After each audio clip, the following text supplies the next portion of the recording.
Welcome back to the Nerderotic channel.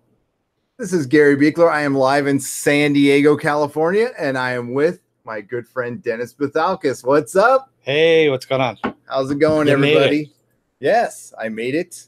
And this is yes, we're actually together. Yeah. I can touch him. Stop hitting me. I'm Stop gonna touching touch him me. down here. Sorry we're late. You know, I got the paddle, obviously, and I got the paddle. Yes. What's up, everybody? Thank So this is a just because live stream. All right. So this probably isn't going to stay up. So feel free to say whatever the hell you want. We had nothing better to do. Yeah, so let's live exactly. stream. Hello, Dakota and Feisty and JP and Movie Finobi. And who else is up here? Is it just us? Just us 4 or 5 in here? That's great. Yeah. Hey, look, I got our notification. Nice. There we go. Nice. So I don't know. What do you want to talk about? There's The Aquaman picture? the Aquaman picture. Is that what everybody's flipping out about right now? Yeah, well, that, not so much. They're kind of laughing at it because of all the reprinted. Basically, they really cut and paste. Take a look at the orcas. They copy and paste it. Can you guys see that? Hang on. No, you can't really. There's too much white in there. Here, I'll share it. I'll just share it up here. I guess they copy and pasted a lot of fishies. on Yeah. that. So. And they use the same model. They just kind of turned them a little bit and then, pasted them. Like the swordfish one is really bad. You just see multiple swordfish all over the place. The Photoshop for especially like the Entertainment Weekly stuff is the worst. It is so bad. Where are you? Where are you? Scroll I don't down a want to little see more. me. Oh, come on. Come Keep on. going. Keep going. Keep going. Keep going. Keep A little going. more. A little more. We're almost there. We're waiting for it to load. There it There we is. go. All right, so I'm gonna have to Zoom in a little bit. zoom in a little bit, and So yeah, you can see shark, open mouth shark, open mouth shark, open mouth shark, orca. so there's only like 2 different fish in Yeah. here. Yeah, And someone And actually made the comment. Somehow a sea turtle got in there, kind of like a hobbit in a battle. and how come these orcas are so small? Yeah, Like, are these mini orcas? they're just like the Finding Nemo orcas. Back Yeah, here. they are. Where is Nemo? They should put Nemo in. I know, really. And then of course all the swordfish. You can see all. Escape. Yeah, that's okay. Yeah, but man, that man looks sexy right there. Look at those pecs, Dude, right bro. there. Those little Brah. little peckies right there. Raw is like really pumped, man. Dude, bro, Aquaman. So how are you guys doing in the chat? How is everybody? Hi, Dakota. Wow. I think we read it out there too on our camera here for a second there. We did. Did we think- get all red? I think yeah. we did. We Okay, did let's get all red. let's. Oh Ooh. wow, I kind of like that. Yeah. We should keep it like that. Yeah, let's mess There with. you There we go. A little white balance going on there. It's the red background, the nice red background. Yes, the nice curtain, dude, bro, man. Silhouette anime, it didn't bother me that much either. I'm actually excited for the movie, and I saw those pictures of the Fisher King and his brides or whatever they are to the left. Those look amazing. Though that I think this might be a good movie. Although someone did bring up a good point. The one dude that's all the way on the far right of the picture looks like a Cylon, like half Cylon, half fish. Right? Yeah. And Brian Smart says, "What did you expect? Shark Week." It was Shark Week in my house last week. You know what I'm saying? Sorry. So again, you can say whatever you want on this podcast. Sorry, it just dawned on me. And by the way, spoiler alert on that one. Hey, look, it's red too. For the spoiler alert. Thank God my wife doesn't watch these live streams. The costumes are great in Aquaman. I think they look fantastic. That is not a complaint. I think it's going to be cool. I liked Aquaman and Justice League. I like Justice League. I don't care what anybody says. I had a little bit of fun watching that movie. It was, the bad guy was ridiculous, but it was just good seeing Superman being close to Superman again too. And speaking of which, there's a lot of funny stuff going on with Henry Cavill right now. Oh yeah. The old open negotiation. So the Me Too thing happened, and however you feel about that, it didn't hit him as hard as I thought it would. So, and I know WB doesn't want all this shit going down because like this is their Comic-Con this year. Yeah, they've got Marvel Hall H. screwed the pooch big time on this one. They, for one, before we get into that, don't you think it's kind of? Wouldn't you think they would at least bring Captain Marvel? Like, yeah, I mean they should bring Captain Marvel, introduce her, but they're saving it for D23 because they think it's going to get a bigger draw, which it's not going to, and the missed opportunity. That's all it is. I mean, bringing Samuel Jackson in, you know, there's a whole bunch of things what they should have done, and they should have brought it in huge is what they should have done, like they did with Thor, where they brought in the throne, you know, Asgard and all that kind of stuff. Remember that year when they did that? That was huge, and that's what they should do with Captain Marvel. But because Captain Marvel, I'm not seeing anything good right now. I mean, I'm not seeing anything on it right now, which is kind of weird.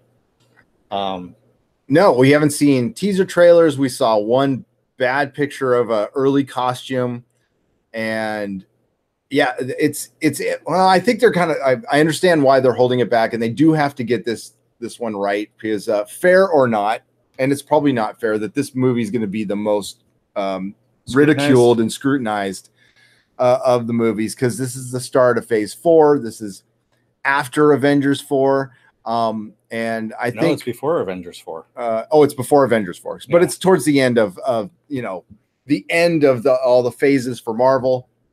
It is good that they're bringing it out before Avengers 4 because I would even be criticizing Marvel at that point. Like they should have brought Captain Marvel in earlier. It feels like they're gonna shoehorn her in, and I don't know how much I like that. I wish they would have brought, if they were going to bring her in, they should have brought her in like 4 years ago.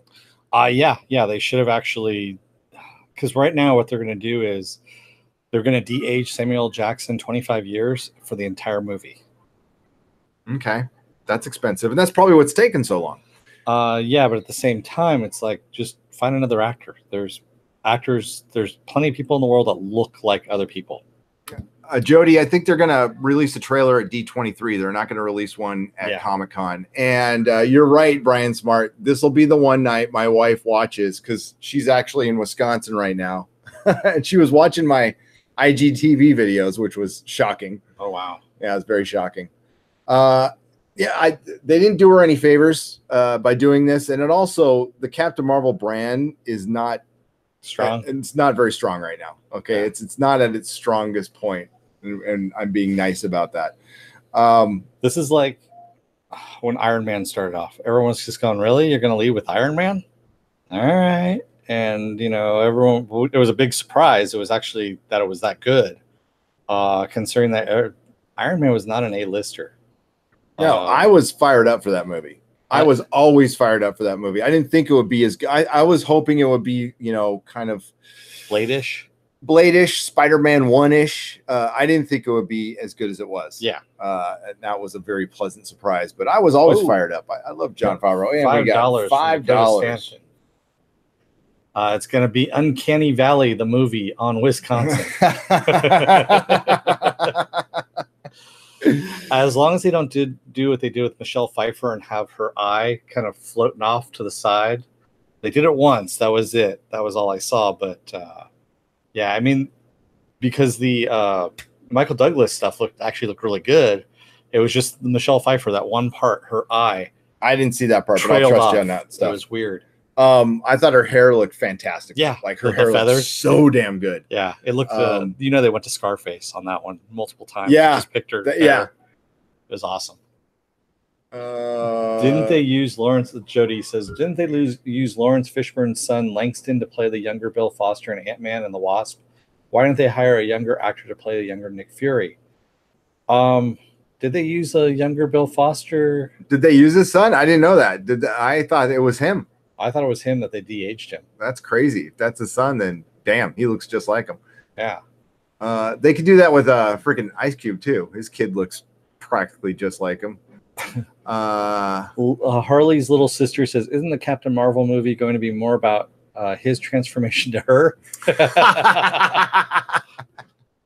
See, the brand is screwed up. I mean, the Carl Manvers thing, you can't shake a meme. All right, once your character has become a meme, it's kind of over. at that point. So, I mean, credit them for trying, but yeah. Feisty Fan says, I just picked up The Life of Captain Marvel #1. They retconned her father into an alcoholic who beats his kids now. Yay! Oh, that's so edgy. Oh my God. Silhouette animator, you're so correct. The abusive father is so tired and dull. It's trope. It's cliche. I'm sick of it. And I know it's supposed to be part of the whole, Greek tragedy, Shakespearean crap, but flip the script on that one. Subvert our expectations on that one, please.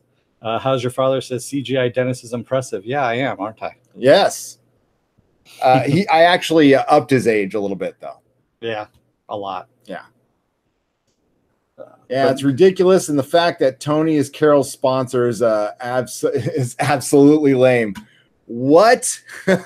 Tony is Carol's sponsor? Okay, for one, he's a man.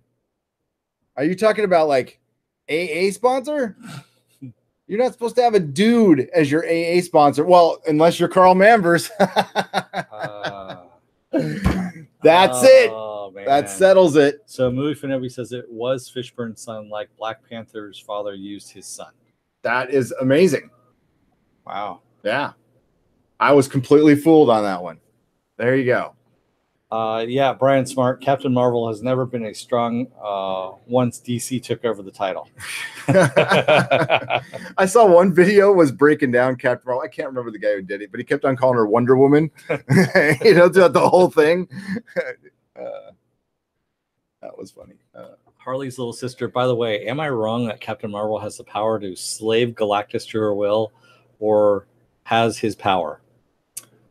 You might not be wrong. They've amped her up so much. I can't read her comic anymore. I read up till I read all the Miss Marvel stuff, and I read who did it? Kelly Thompson. I can't remember who did the Miss Marvel 2012. Yeah, I didn't like it.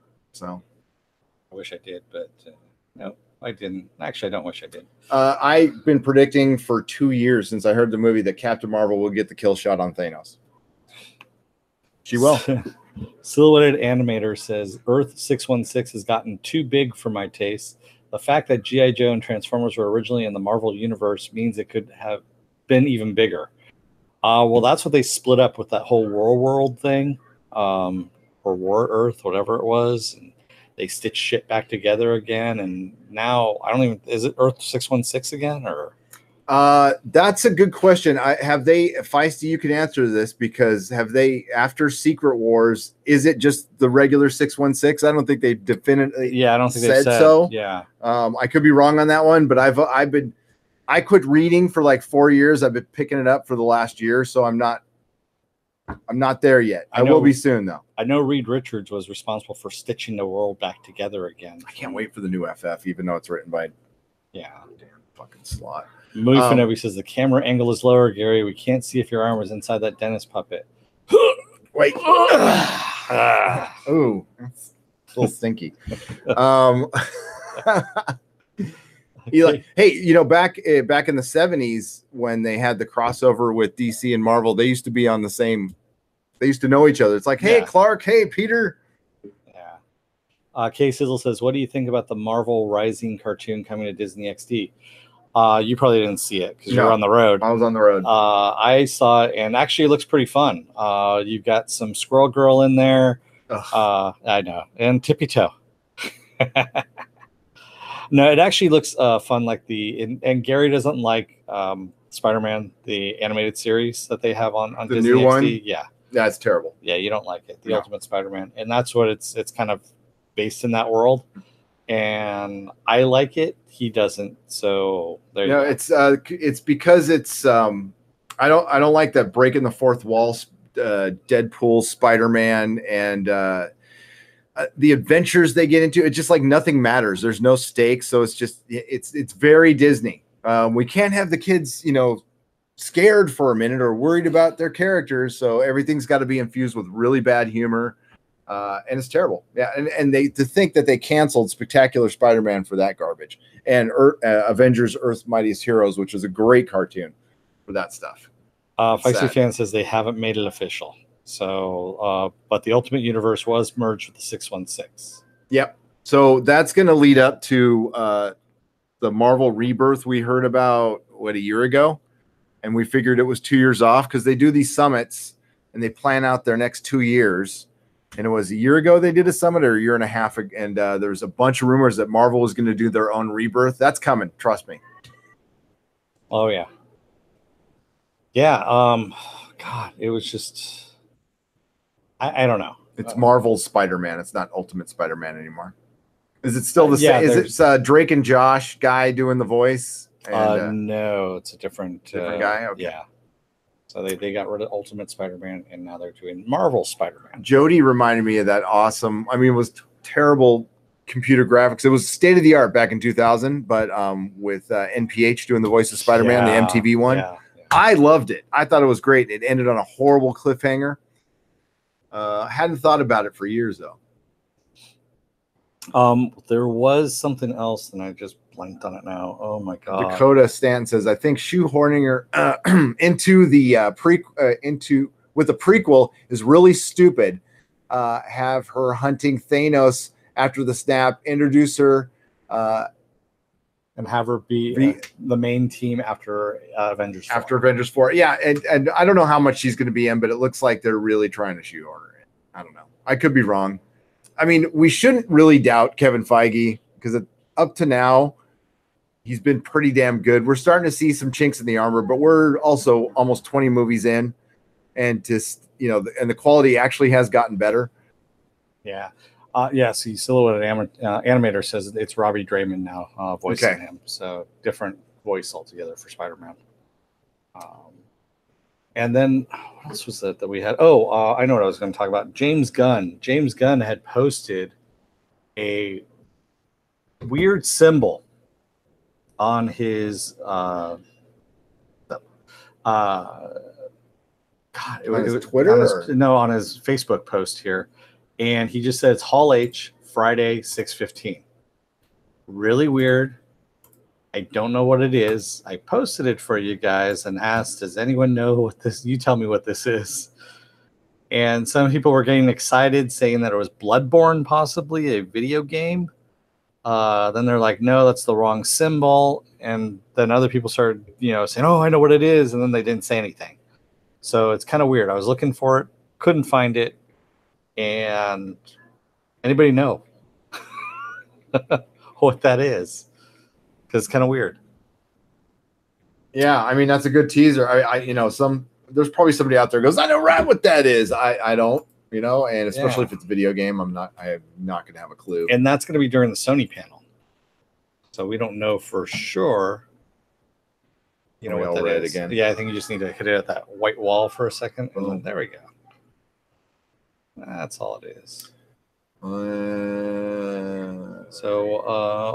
Jody says Ultimate Spider-Man wasn't too bad. It had some anime type elements, but it was weird that Spidey wanted to join the Avengers or even lead teams. They wanted to do that just for the kids, basically, so that they could have a lot of interaction instead of being Spidey being a loner, which is what he normally is. So Harley's little sister says, my guess is she deals with Thanos in Captain Marvel movie, and IW Part 2 or Avengers 4 is the result of that happening in the 90s. I don't know. We know that Doctor Strange has something to do with Scott in the quantum realm. Yep. And he's going to go through a time vortex. And he's going to go back to the 90s. That's what I'm predicting that right now. And that's what we're going to have. It's a way to shoehorn her in. Say that 10 times fast. And it's also a way to have her come first. And this is why a lot of properties have been using prequels to rewrite history a little bit, to even things out. I have no idea what they're trying to do. They're trying to mess with canon. I know exactly what they're trying to do. They're messing with prime canon in Star Trek. I'm surprised they haven't done it in Star Wars. I know they thought about it. They definitely thought about it in Star Wars. And I wouldn't be surprised if JJ uses time travel. You want to see Star Wars fans' heads explode? That would be so funny. Yeah. They're doing it in Marvel. And it's, I don't know why they just can't go ahead. They can't move ahead. They feel like they need to fix something because something's wrong. So all that stuff that brought them all this success, all these billions of dollars, there's something wrong with that now. They're going to screw the pooch hard. Yeah. And K Sizzle says, did you guys see the trailer for Stranger Things season 3? It's a commercial for a mall. It caught me off guard. Yeah, that welcome to Hawkins, Indiana. That 80s kind of mall thing, that was pretty funny. I know Gary didn't get a chance to see it. I was on the road all day today. Yep. So it was pretty fun. Bishop Pack says, maybe that symbol has to do with season 2 of Britannia, but I know nothing. Looks like a ruin. Yeah, I don't know, because it's during the Sony panel, so I don't think they would be for Britannia. Was on Amazon, so I don't think Sony has anything to do with that. Think of some Sony properties. Venom right now and Spider-Man into the verse. But like other like games. Oh yeah, maybe he's just trolling us and he just like watch this, guys. Yeah, I know, really. I'm gonna make them shit their pants. My Feisty fan says, I really wish they would have introduced the Micronauts and Ant-Man and the Wasp. That would have been awesome. That would have been awesome. Yes. Okay, and then Random Gamer User 42, what's up? Says they would have if Solo didn't flop. Talking about time travel. Agreed. I think Solo flopping is probably a very good thing. Oh yeah. Just saying, that's the name of the person who posted this, said Dennis, something to watch out for. They have established time travel in Star Wars with the Rebel cartoon. Yes, they have with the doorway, and I don't think that Jar Jar Abrams is going to use that because he is very against the cartoons, and even though. Because what we saw, when we saw Solo at the very end, we had that little cameo of Darth Maul. That was actually Jonathan Kasdan. He had to fight in order to put that in. And that was actually cut at first. And then he fought to get that put back in. And that was the best part of the movie for me, quite honestly. And he's actually a fan of the Clone Wars, all the stuff Filoni's been doing, which I was like, okay, that actually gives me a little step up on. He goes up in my estimation for Jonathan Kasdan. A little bit, not a lot. Yeah, he made Han Solo pansexual. He can go to hell. In a handbasket. That's on fire. Was it him or was his father? It was, they both were. No, it was him. He's the one who said it. Actually, Lawrence didn't say anything about it. It was actually speculation off of a question. Oh, man. The answer is you just go, next question, please. I'm sorry, I didn't hear you. What? Please. Chevy Chase does that well in Spies Like Us, by the way. Yes, he does. Hasbro owns the Micronauts currently. They're getting their own animated show next year. Nice. Are they going to get toys, though? See, the toys were really cool. Yeah, the toys were pretty much, that's actually what came first. That's what came first. I have some original art by Steve Ditko. Go look at the old Marvel Micronaut comics. Some so-so Steve Ditko art. It looks much better when you see it on the page. I don't know about the colored version of it. Harley's little sister says all these writers have to mess with canon because movies and comics have been done and they want to change things and put their stamp on it. Yep. Yeah. They definitely do. What they also are trying to it's a fact they're trying to modernize old plots, which they don't need to do, but they feel like they need to do it. And they're also, with Star Trek Discovery, I was thinking about this some more today, and Midnight's Edge does a video on it. Like, Star Trek Discovery was a reboot. It straight up was a reboot that they decided not to make a reboot last minute. And because there was tons of reshoots at the end. And I think they got cold feet, which was smart. But that's the only way I can explain to my head why they made some of the decisions they made. They fucked that show up so badly. Oh my God. It sucks that I'm probably not going to be able to get in that panel because I really wanted to get in that panel and yell "Hail Doomcock" just at the top of my lungs and then probably get thrown out. But which I still might do. Jody says, "Oh God, no! Time travel is very, very tricky to pull off, and things can go horribly, horribly wrong if they don't do it right." That's right. We had a show all on time travel that lasted all of 4 seasons, barely, on Sci-Fi Network. Oh my God! Thank you, Feisty Fan. $4.99. Stay away from STDs. Yeah. Yeah. There's only been a few things that have actually gotten time travel right. 12 Monkeys being one of them. Another one is this little guy here. You know, the Necronomicron. Yeah. Evil Dead 2. It got shrunk. Yeah, it got shrunk down. Yeah, I try to stay away from STDs. It's wise words, Feisty Fan. Thank you for the $4.99. Yeah, I'd like to. I mean, if I can just pop in there real quick, I could just go tell them like, oh, you know, one of my friends is pregnant in there. I need to go get her or something like that, and yell "Hail Doomcock" and run out. It'll be awkward. Like people will go, "What?" Maybe one guy will go, "Woo, Doomcock!" But someday that entire Hall H will erupt if somebody says that. I predict. Oh man. Philip A. Demick says the Hall H symbol looks like it could be for Silver Sable and Black Cat or Carnage. I don't think so. Because James Gunn, why would James Gunn be posting that up there? Because neither one of those is Marvel sanctioned, really.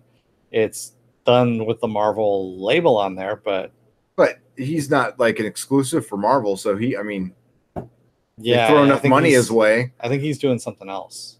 Is what he's doing. Doomcock is a star. I can't wait. Like random next year at this time, he will be huge. So I'll run in and yell Doomcock this year, and we'll get a spattering of applause, you know. And then next year, Hall H will erupt. That's my prediction. Brian Smart says, I used to have a shitload of Micronauts toys when they first came out. Yeah, a lot of people did, and then they all fall apart. They get brittle and break. That plastic was really bad. Oh, the Micronauts? Yeah. Not as bad as the crap they make now, though. God dang. Yeah. Especially Funko, they're even their like little 3-inch action figures. Those things fall. The Game of Thrones ones are the worst. Hands fall off, arms fall off. They're terrible. Well, especially when they get cut. I don't know. Yeah. Just saying. Says, well, it's supposed to be. If it's supposed to be a hand that falls off, that's fine. But it's not. You know, that's right. That's true. A lot of limbs fall off on that show. It's just they can recreate. It's just it's a repainted Jamie Lannister. That's all. They use them for a lot of things, even the women. Just saying says, what do you guys think? Hollywood has decided that lazy writing and production is okay. Do you think Hollywood has decided that lazy writing and production is okay? They have for years. I mean, it's like Die Hard on a bus.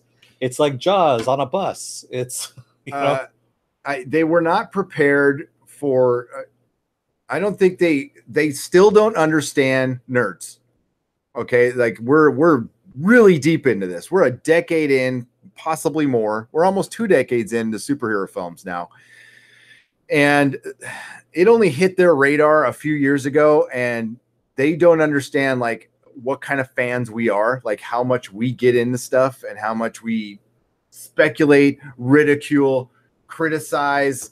They have no idea. So it's what Dennis said. They just they're like, why do they care so much? Just make it make Spore Drive. That sounds great. You know what? But it sounds great to them. And then when you know, they're filtered. Okay. So they don't go on YouTube every day, and Twitter. Most of these executives who are running everything it's filtered. There's many layers to get to those people. So they have no idea that there's a fan revolt. I'm sure it came to a complete surprise to Bob Iger probably 6 months ago that there was a fan revolt for Return of the or Revenge of the or The Last Jedi. Thank you, Dakota Stanton. $5. You're right about STD being modernized because they switched the Klingons from representing the Russians to modern problems. Yeah. Yep. And by the way, Movie Fanobi, it was James Gunn that had posted something on Facebook in case you just joined us there. Yeah, I can flash it again real quick. But yeah, so yeah, these executives, just think about like your Grammy, your grandma, you know, like how much is your grandma on Twitter? There might be some exceptions. That's pretty much the executives in Hollywood. They are too busy screwing people over, doing coke, having their assistants go get coffee, do whatever, couch, doing whatever they do on their couches. They don't pay attention to Twitter. They don't listen to fans. So this is all news to them. So like I said, Bob Iger, that guy, he didn't know. And once he found out, like, shit started happening, but this stuff's not going to change overnight. So, and with Marvel, I have no explanation for Marvel. Marvel does know what's going on. The artists and creators do go on Twitter. They do go on YouTube. They don't give a fuck. They just don't care. Bob Iger listens to world-class bullshitters every day. He probably does now. I guarantee you he's listened to them. Yeah, possibly. Random Game User 42, Trek Yards had a half-hour video on the green dot on Tilly's shoulders. Speculate what it was. We pay attention. We did that on our recap too. We had it had to mean something because, for one, it was a green dot and not a blue dot. That's why we were like, okay, because the dot turned green and not blue, so the spores were blue. So that landing on her had to be kind of like a piece of proto-molecule landing on a ship, maybe, for instance. Possibility. Problem is, I don't care because it's on Star Trek Discovery. Yeah, I didn't see it, so I saw Trekyard did a video on.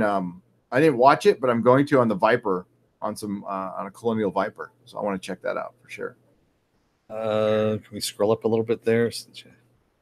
There we go. So a little bit down now.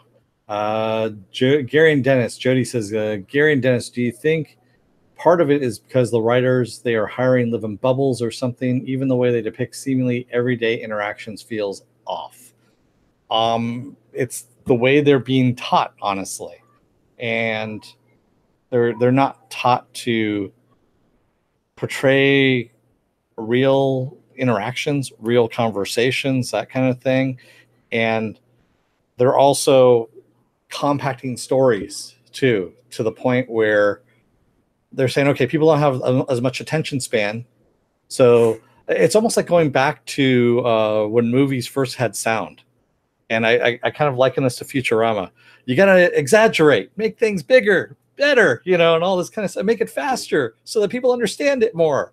And no, it's not the way you need to do it. You actually need to put time into your writing, think it through. And we do see stories like that actually do think it through. I mean, we have Counterpart, we have Mr. Robot, we have The Expanse, things like that. So yeah, they are just kind of rushing through the story and putting in really shitty dialogue. It's insular, and it's they don't human very well, as DNC says. No. They have a hard time humaning because of the bubble you're talking about. When Hollywood was younger, even 20 years ago, like, normal people were writing, and I mean normal people who were family men or family women, had families or came from different parts of the country. Now it's just filled with people who live in LA full time. Yep, they live in stalls. They live in stalls and they're let out. No, and they do the LA scene, and it's a scene. That's what it is. That's what that's what's happened with comic books, and Hollywood's been like that forever. It's just it's an insular scene. So yeah, that it's affecting their writing because dramas. Do people even watch dramas anymore? They've gone downhill, and that's the thing they have the hardest time doing, which should be the easiest thing to do. Comedy, I don't know. Comedy was hard. We had some really good comedy in the early and mid 2000s. Like, we had some great comedies coming out. It was such a good time, and like movie wise, it sucks. Other than the MCU, it sucks. It's bad time. TV's where it's at. We had a few here and there. I mean, Hot Tub Time Machine. I was just going back. That was like almost 10 years. That was 8 years ago. 5 years ago, 2013. Hot Tub Time Machine? Yeah. No, it came out. No, I was just watching 2011. Here. He's going to look it up.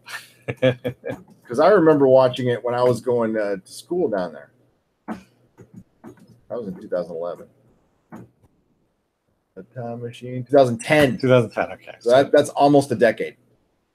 So like I said, it's been a long time. There has been some good stuff, but not much. Movie Fanobi says, that neurotic. I'm good. Saw Gun post. It might be horror or Sony movie. I thought Feisty meant someone here trolling. I think she meant Gun. Oh. Yeah, random. I wouldn't have done 2 hours on the green dot. That's awesome. That's great. I love it when they bring. especially when you have a channel that's just dedicated pretty much to Star Trek. You have to have that deep cut. That's why I would go to Trek Yards for that kind of stuff. That's awesome. Grady Broyle says, so now that Wilson Cruz, who I've had a crush on since my so-called life, said something really nice about my activism in the 90s, so I will not say anything any more smack about STD. Ah, too bad. Because it's just asking for it, honestly. Bishop Pack says, I heard they might make a God of War movie. I could see that. That would be good. I would watch that. I mean, I like the premise of the game. It looks cool, and I like that kind of shit. So. Thank you for the $5 Fan Addicts of Film. Glad that you mentioned the removal and displacement of the execs. They've no idea. Enveloped in the radiation-saturated SJW protomolecule. Protomolecule. That's yeah. What the execs follow and what Hollywood follow, I've said this before, is trend scouting, and the trend scouting for the last 2 years was just wrong. That's part of it. Part of it is they swung one way and the country swung another. They weren't expecting it, and they got caught with their pants down on that one. And it's hard to course correct, especially when this stuff is written a year ago, 2 years ago.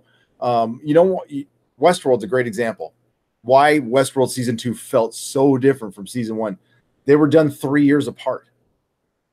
Westworld season 1 was shot, I think, in 2013. It was written in 2012. And actually, he had been writing it for a long time before that. And that was taken from scripts that I know they've been trying to make Westworld into something for 2 decades. Yeah, somewhere around there. So every time they bring up a property, they go back to those old scripts and they mine off them a little bit. So yeah, everybody does it. I mean, sorry, just saw something. There we go. Silhouetted Animator says, do you think Gotham season 5 being 10 or 13 episodes doesn't leave enough room for closure? No, not really. It does. I mean, there's a lot of extraneous crap in Gotham that they can get rid of and just focus on the story. Because from what I heard, the very first episode title is called Year Zero. The way they've set up Gotham, they can kind of get away with what they want. Yeah. And it's the people who love Gotham love Gotham. Gotham's a fun show as an Elseworlds ridiculous. Yeah. I don't consider it a Batman movie or show at all. No. Well, I mean, we know more about peripheral Batman characters than we know about Batman. Yeah. Okay, because peripheral Batman characters have now shown up more than actual Batman has. And that's becoming a problem. Now we got another one coming, Batwoman. And Neurotic World-Class Bullshitters was saying earlier tonight, which I was listening, that Kathleen is definitely gone in September. Have you heard that? Yeah, she's gone.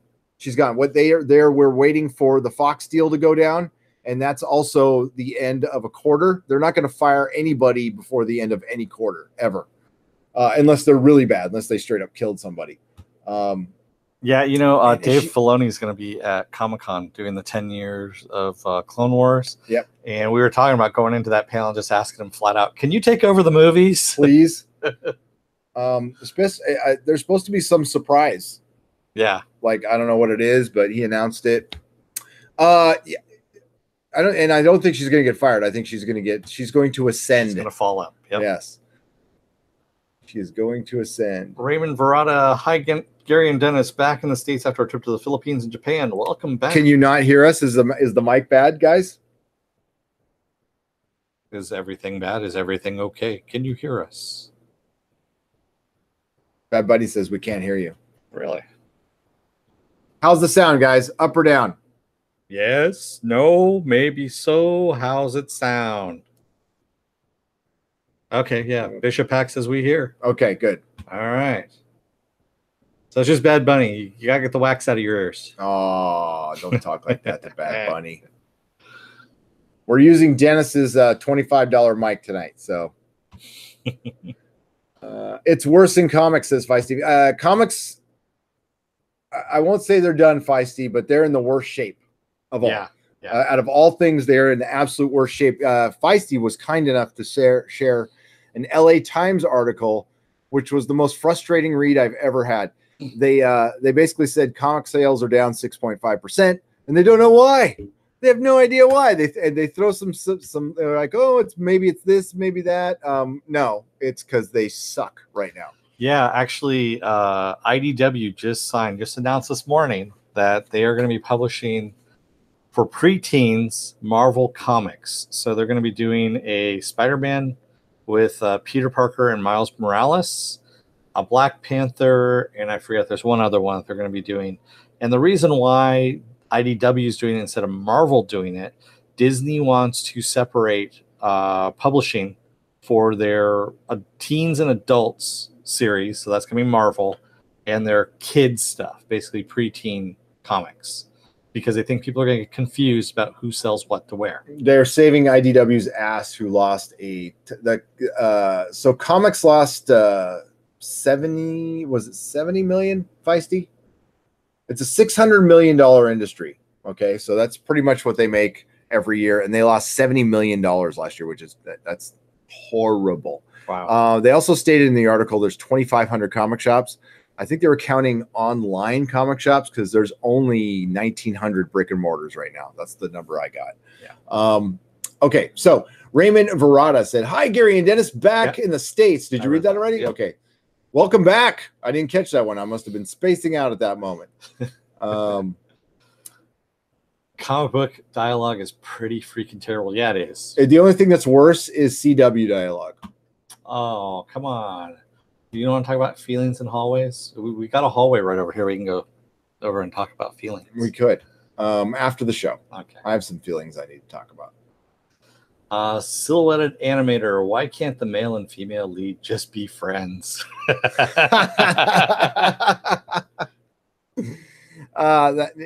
Did you ever see? Oh, I was going to say When Harry Met Sally, but that's not the one. Where the one where you can't be friends was Billy Crystal. Yeah, that was When Harry Met Sally. Okay, that's right. You can never be friends. Oh, I was mixing it up with Tom Hanks movie. Okay, yeah, ladies and gents. Movie Fanobi says, "Okay, ladies and gents." Good night. Yes, the surprise chat. We're gonna go for a little while longer. Yeah. We got time. I got nothing to do. Silhouetted animator says every comedy these days is shock and sex jokes. Right. Sometimes fart jokes too. I'm gonna throw that in for because comedy is afraid right now. They're in fear. They're in fear of the PC police shutting them down. They can't say anything. I mean, fuck. The world needs another Kids in the Hall, Monty Python, something. Good comedy writes itself. It does. Actually, there is good comedy out there. It's called Marvel Comics, Harley's little sister. That stuff is pretty fun to roast. Good night, Fanobi, by the way. Good night, Fanobi. Opal Crow says, "Oh God, I'm in so much pain. Went to the gym today for the first time in forever." Oh, it's a good pain though, Apple Crow. It'll go away in a couple of days, and if you go every day, you get addicted to it. It's very good. Endorphins are good for you. Jody says, "Gary and Dennis, off topic. Have you seen other YouTubers at SDCC so far?" It hasn't started yet, so we're gonna go there on Thursday. So Gary's just down here early. Actually, it starts tomorrow. Technically, they do have preview night. We're not going to preview night because we've learned our lesson. We've been there so many times. Enough. Yeah. And so what we're doing is we're actually going to go and see what parties they have tomorrow. Yep. We're also going to do a live stream. There might be a little complication with my hotel check-in time, so the Expanse book review might get pushed back an hour or two. It depends on when they let me in. So, and it's not off. There's no topics tonight, Jody. It's not off topic. It's cool. Yeah. No, we're just flying by the seat of our pants here. What's up, TJ Warner? How's it going? Doug, what's up, man? Actually, Doug has a good one. Dougie J says writers used to come from the theater and literary worlds as well as film and TV. Rod Sterling, Richard Matheson, etc. Now they only know bad TV and internet. Yeah, and texting. That's I'll tell you right now, that's actually ruined the English language more than anything else, is texting. And now, okay, what's really ruined, and that's true. You're right, especially mine is horrible. I know. I wasn't saying anything. A lot of people call. I don't really. I'm not a fan of this term. The whole poser, fake geek girl, geek guy thing. I like to call them fish. Okay, they're just newbies, and there's a lot of new people in the industry. The bad part is like some of them have been given positions of power, especially at Marvel for whatever reason, and they have no knowledge or respect for some of the stuff we've loved for years. And somebody needs to take them, we need to take them to a side and kind of just teach them, show them this stuff. But I was reading some article. Oh my God. It was basically criticizing fans again. It was on CBR. It was on CBR, and it was some girl criticizing Star Wars fans. So I checked out her background. I'll have it prepared for tomorrow. I was actually supposed to talk about this tomorrow. So I went and you basically can do a Twitter search. You go to her Twitter feed and you just type in Star Wars and her name and just scroll up and see how much she's actually talked about Star Wars. There is nothing prior to 2014, which is better than some I've seen, which is nothing before a year ago. And I think more of that needs to be called out, especially when you're writing an article that says, no, Disney's not the problem with Star Wars. Fans are. I'm paraphrasing there. I'm sure you guys have seen it. It was freaking awful. Yeah, it was just another shill article, and I'm tired of seeing them. I mean, we've kept quiet on them long enough, but like I said, I'm sick to death of attacking fans. Apple Crow says, did anyone see the Nathan Fillion Uncharted fan film? Yes. Yep. That was awesome. Loved it. I posted that earlier. So yeah. Grady Broyles, TBF, Gene Roddenberry was a very political guy, and Star Trek was intentional social idealism. Yes. Yeah, you're right. He went middle of the road, which is kind of funny. Well, yeah, he wasn't heavy-handed with it, though. No. See, that's how it's done. Yeah, and he also had a lot of sci-fi writers come in and write. And most sci-fi is political. Yeah. Like most, especially from the 60s and 70s. But I mean, I get that argument a lot, Grady, and you're right. Like most comics are, it's just how it's done, and it's usually not ideological. Okay, there's a difference between political and ideological, and that's what has happened lately, and it's because they feel emboldened to do that. And now they feel emboldened to attack fans that disagree with them. And they like to paint them with the broad brush of their toxic whatever, when that's just fandom. That's just how we've always been. Harley's little sister says, have you heard anything more on the East of West movie? No. No. I'd be interested in that, though. Jody, so they're making it a year before Batman Year One, Dennis? Yeah, so this is Batman Year Zero. So essentially what happened is we had the earthquake that happens in Gotham. So Gotham is cut off from everything. It's what's the storyline again? Was that No Man's Land? No Man's Land, thank you. So that's what it was tiled. So that's how they ended it. And thank you, fan addicts of film, $2. The first 2 seasons of Gotham was stellar. It was a lot of fun. It's a train wreck, but it's a lot of fun. Yeah, it's a fun show. So yeah, it's No Man's Land, and Bruce decides to stay in Gotham when this happens, and he is going to help clean up everything, and that's when it's called Year Zero. So this is before he becomes Batman, but he's still helping out and doing all kinds of weird shit. Yeah, and Neela's Shadow, yeah, it is batshit crazy. I've said the exact same thing.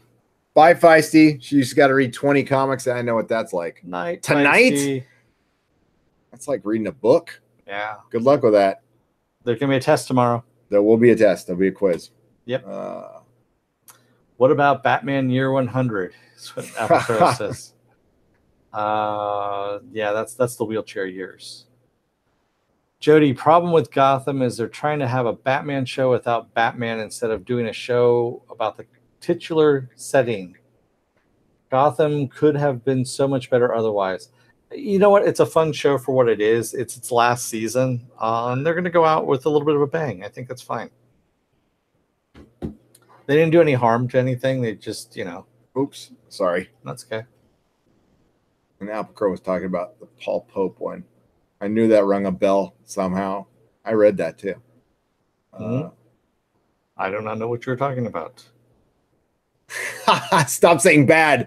I'm surfing on every time you say bad. My ears perk up. Okay, that's really bad. We'll stop saying that. We've been very bad for saying that. Yeah, I don't know how bad this bad thing could be bad. But it could be bad. Bad bunny. What if I say bunny? It must be bunny. K-Sizzle says, sorry to bother you is like get out on acid. Sorry to bother you is like get out on acid. Is sorry to bother you a movie? Yeah. I thought he was saying sorry to bother. I'm like, K-Sizzle, you're not bothering us. Yeah, that's what I thought first too. That I got what it was. Ask away. No. Hey, anything on acid is pretty fun if you but don't do drugs, kids. Except for acid. Okay. Just saying what I don't understand as a literary student when you read about how every great novelist did a ton of drugs and salacious crap, how they can experience the same when you fart the wrong direction. Yeah, hypocrites. People are always hypocrites. Yeah. I mean, I'm a parent. I'm a hypocrite too. But yeah, I don't know. Some of the older writers who did that stuff would hate what they see now. Okay, like William Burroughs would fucking be disgusted. Yeah, if he could. Well, not that William Burroughs ever got disgusted by anything, but he would. Yeah, he would hate what's going on right now. If Roddenberry could rise up from the grave, he would really kill probably Abrams, Fuller, and pretty much anyone else that was involved with any of this shit that's come out in the last 5 years. Yeah, just saying it's a hate crime. Last Jedi was a hate crime. No. Yeah, it was. Because they hate us. I just think it was I'm burning through Blake 7 right now. That show is so damn good. Yeah, people have been talking about that, Apple Crow. I've got to get into that. Enough people have been when more than 10 people are like, dude, watch the show, I gotta watch it. Long time ago, in a county just across the bay, a man named George gave up on his own project. That's right. Yeah. Carrie Dalton, welcome aboard. What about the trend of hiring young adult authors? Most I have seen have been mediocre at best. Was that the idea of somehow their sales fans would bring new readers? No, their whole thing was they wanted to bring in younger readers. So they said, okay, what we're going to do is we're going to bring in people that are going to talk to them in their own voice. Only thing is we're not going to train them at all. We're not going to show them how to write well. We're just going to let them go with what they have. And I know I'm sounding like an old fart here, which I am. It doesn't work out that way. I'm sorry. It just doesn't. When we're younger and we think we have great ideas, they're normally not. They're the same shit that's been around for centuries. And it's just, honestly, as Shakespeare said, it's a tale told by an idiot. Yeah, it really is. They really wanted to bring in younger female readers too. And they were going on some bogus data or misread data that I think they said 50%. They went off of Facebook. It was a Facebook poll that basically said 50% of women were interested in comics. So they took that as there's 50% of women are reading comics or they're interested in comics. But that's such a broad question. Like I looked at a Funko Pop figure. I'm interested in Spider-Man, but they're not going to read it. The actual numbers of women that read comics based on the 10 years I sold comic books and went to Comic-Cons at best is 20%. And I think it's a little high. And I'm talking about habitual comic book, a person who comes into a comic shop at least twice a month to buy some comic books, not once in a while, once in 6 months. And I won't go as hardcore as like once a week, but and I wish it was more. I want it to be more. It's not like any of us want that number to be that low. It's just that's what it is. Malachi Wade asks, I need some new series to watch. Any suggestions? Yeah. The Good Place. Watch through the entire first season because the ending's actually really good. Let's see. If you haven't watched it, Counterpart. Let's see, what else have you? 12 Monkeys, if you haven't watched that. Legion. Taboo. Yeah, check out Taboo. Taboo's really good.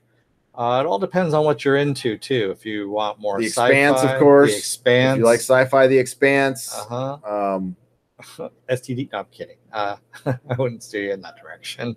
Also, The Hollow on Netflix is actually really good. So is Voltron, believe it or not, if you're into the animated stuff. So that's actually good as well.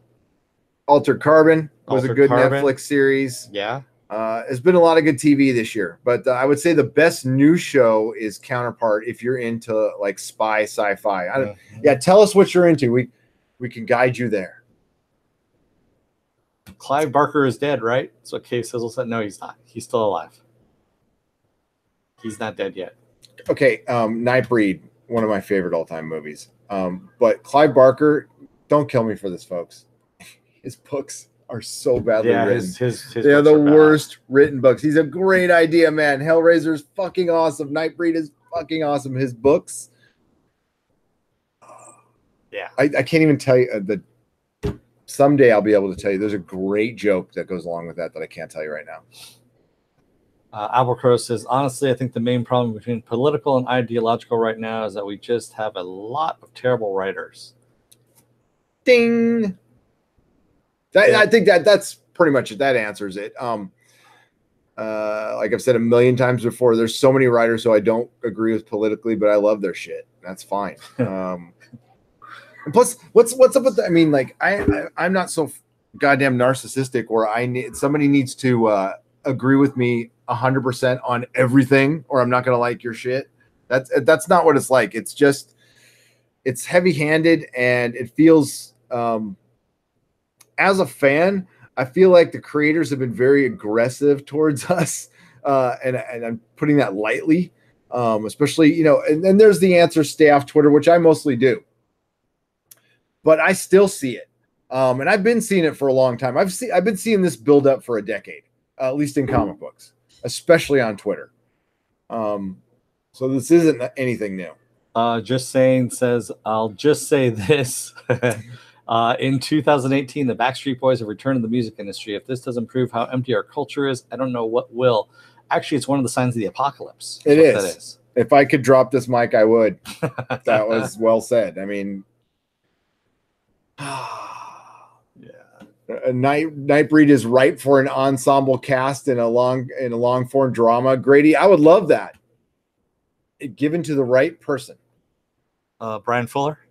He'll have it at one point. If he would finish something, he's good, but he jumped off another project. So Jody says, Gary and Dennis, there's a difference between exploring themes and pushing agendas down people's throat, which is what it seems to be happening now, right? Yep. Yeah. Big difference. Yeah. I mean, honestly, you can do stories without having to add today's what's taken from the headlines today, because if you really want to date your shit, you pull from pop culture and you pull from today's headlines instead of just going with themes. Yep. And you can do themes. That's why the old Star Trek stuff still works to this day when you watch it. That's why old X-Men comics still work to this day when you read it. You go with themes. You don't go with the actual news stories and cite them specifically. You don't go with actual pop culture references. Go back and look at Shrek and watch that and see how dated that shit is. So, yeah. That's kind of what the genius thing about The Matrix is. It's a computer movie that's not dated. Yeah. And the way they shot it, the way they did it, it looks like anytime. It can happen anytime, even though they throw out like a disc, but it's within that world. That's a great point. In the 80s and 90s, you can get away with pulling from the headlines because the news cycle was a lot longer, and it's impossible now unless you can basically. If we come on a live stream and it's 2 hours late, it's fucking old news. Yep. Jody says, so he's going to don the cape and cowl by season's end, meaning Bruce Wayne. Possibly. That's what I think they said at the very end. Oh, Bad Bunny. That is not just a lesbian flick. It is a long-running set of films, No Man's Land.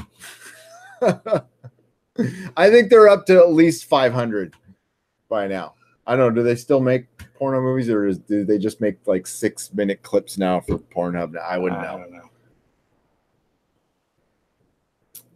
Oh, shit. I hate it when I do that. That's okay. You can actually scroll down a little bit. Legion is phenomenal, is what somebody said. Did Orphan Black end, Stephen Urish? Yes, it did. And they're finally going to give Tatiana Maslany her much-deserved Emmy, even though that award doesn't mean anything, but they should have nominated her back in the first season instead of the very last season, which is just fucking criminal. That's all I'm going to say about that. I just see Viking bitches MIA while Gary criticizes Clive Barker's writing. It's not good, and Viking bitch and I can debate on that. Yeah, his writing sucks. I'll verify that. He's Dean Koontz is better than him. Hey, don't mock Dean Koontz, man. That dude's made a lot more money, I think, than Clive Barker has. Yeah, but I liked his books. I like Twilight Eyes. He's the poor man Stephen King. I think some of his stuff was better. I mean, some of his stuff is better than Stephen King. Yeah, I have to admit. But yeah, it's. I like Whitley Strieber too, and he is woo woo. That guy is woo woo. Yeah, he is really. But he writes some good books. Okay. Yeah. Carrie Dalton says terrible writers with editors who either can't or won't do what an editor is supposed to do. Yeah, same thing with film. We were just talking about this. Quentin Tarantino needs a fucking editor, somebody who's actually going to, say no, you can't have that 5-hour-long version of someone sitting in a car eating peanuts. Sorry, it's not going to happen. No. And I said peanuts. I think you just said penis. I didn't say penis. You did. I may have thrown a little just to see if anyone was awake. Carrie Dalton need to throw The Man in the High Castle as a great sci-fi show. It's on Amazon. Yeah. And also The Tick as well. Yep. Good call on that one. Danger Boat. Yeah. Apple Crow. One of the signs of the apocalypse is Taylor Swift doing a cover of Rush's Spirit of the Radio. It will happen, and when you hear it, the end is upon us. Yeah, it's over at that point. Somebody's already done that, haven't they? Just recently. I will look for a pale horse, and I will write it myself. If MC Hammer comes back, the world ends the next day. Count on it. He's tried. It's not going to happen. He's tried. He's been in my comic shop though. Well, yeah, he was over in Oakland. Yeah. Exactly. Was he looking for a job? No, he had plenty of money. He had plenty of money when he came back. This is like right when his reality show started and he started getting his money back. He was actually very cool. He came to pick up Tyrese Gibson from my comic store. Just Saying says Legion is good because it follows theme, insanity, and reality, and is impossible to date. Good points, Dennis, on theme rather than topic. Yeah, it's honestly, it's just writing 101. And that's what I learned when I was doing my media art and animation degree, because I took some writing classes when we were there, and it's theme. You can't go on topic. If you go for what's popular in topic, your shit's going to be dated. It's disposable. And it's disposable at that point. Exactly. You might as well, write a blog. And there is a place for that writing. Okay. Yeah. There absolutely is, but not in, high quality television. Is that, because there's different tiers of television now. I don't know what the term for it is, but it's the event television, I guess. Yeah, the series that are 10, 13 episodes long. CTV. Basically, yeah, right. That's going to replace film very soon. We're already seeing it. Like, they're taking longer to film seasons now. God, how many shows are missing from Comic-Con this year? Mr. Robot, Taboo, Westworld, Game of Thrones, The Expanse for the most part. I think we're going to see them. I hope we do. They haven't announced it, but a bunch of shows that premiered last year. I mean, even like The Young Pope was at Comic-Con 2 years ago. It's getting a season 2, but it's been like 2 years. It's actually coming back. It is, yeah. I didn't like that show very much, but no, I didn't either. But there's a bunch of shows that are delayed right now, and you know, like I'll wait for Mr. Robot. That's fine. Rami Malek is busy doing great movies. Fan addicts of film. The new Tick isn't as good as the original. Are you talking about the original Fox TV show? I think it's actually better than the Fox TV show, but everyone has their own opinions. And if you also look at it as we've said before, we don't know if the Tick came about because of Arthur or if the Tick is his own person. So if you think about that while you're watching it, it's really freaking good and very smart, and has a different way of bringing about the superhero power, if you will. The Tick is the only thing where every inception of it is good. Yeah. The comics are good. The animated series is good. And both TV shows are good. Yeah. How many properties of anything can you say? I mean, like we could debate on what's better, but they're all good.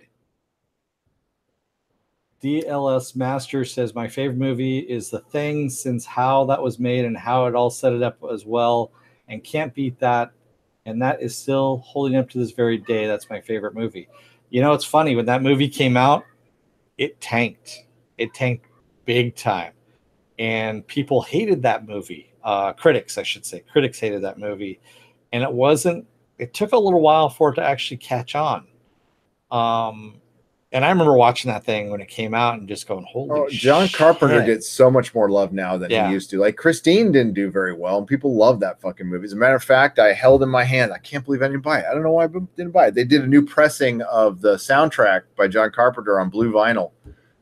That was $20. I didn't want to pay $20. I'm you should have bought it. Yeah, I should have bought it though. God damn, that's John Carpenter. Soundtracks are so goddamn good. You're right, though. The Thing is amazing. It scared the crap out of me. All right. Yeah. And I was a youngster. It's pretty funny if you go back and look at They Live. At the very end of They Live, when the transmitter is blown, and you see people on TV that are, the aliens, and there's a Siskel and Ebert. That was actually John Carpenter's slap in their face, because Siskel and Ebert hated John Carpenter. They always gave his movies thumbs down all the time, because they never understood them. And actually, Ebert later on in life went back and said, you know what? I misjudged a lot of his movies. They're actually they're genius. And so it even tells you that even critics get shit wrong. They get, he's a master director. Okay. Like he brought stuff on like under budget sometimes. And all his, other than doing the Stephen King thing, he was amazing. Prince of Darkness. That's all I'm going to say. Prince of Darkness. If you haven't seen that movie, go and watch that movie. Absolute genius. Especially when you figure out that the end is the beginning and the beginning is the end. Yeah. Damn good movie. My daughter is a bigger comic nerd than I am, and I consider myself a comic historian going back to the days of Yellow Kid. I know you're not that old, Brian. But yeah. And the stuff that predates the Yellow Kid, all the little political pamphlets. And that's how comic books started, as political pamphlets. And that's great. That's great. And, when I started my comic store, we had 0 female subscribers. And when I sold it, 30% of our subscribers were female. And I worked very hard. And we also brought in kids, but it takes work. Mm-hmm. It takes work. It's actually the responsibility of course, the publishers and the creators, but it also falls on the responsibility of the retailer.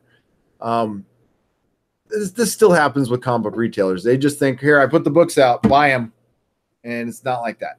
You need to sell that shit. You need to push it. And another thing I've noticed quite a bit, especially with the older retailers, and I'm talking my age and up, they stopped reading the books. Yeah. Like, I don't want to call out. There's a couple shops I shop at where I know the owner doesn't read the books. And you got to kind of wonder what you're doing. Why are you doing this? Because you're not making money. Yeah. If you're not reading the books. Bill Bishop Pack says, did you guys ever watch the show Travelers? Did you ever give the show Travelers a watch? Yes, that's actually one of my favorite shows. We did do, when we were doing premieres is what we called it. We gave it a watch. We even did we do a podcast? We did do a podcast on that. And I remember John didn't like it because he thought it was too dark. I just thought it was meh. Yeah, I really liked it. Nihilist Shadow says the Tick cartoon was amazing. I think the Tick is his own person. Yeah, the Tick cartoon has Doc Hammer and Jackson Public, the guys who do the Venture Brothers. That's where they started, was on the Tick cartoon, just so you know. Blade Runner did tank. It did. Yeah, 2049 did, and Blade Runner. Well, I mean, the first Blade Empire got criticized by critics, not by fans. I'm hearing a narrative that people weren't happy with Empire. It's like, no, when I was alive and people were pissed at the cliffhanger, but they weren't unhappy. They were like, I can't wait to see the next one. We were unhappy with critics not liking it. Temple of Doom, which is getting a lot of love now. That's a movie that I even had a problem with when I watched it. See, I didn't have a problem with that. I actually like Temple of Doom.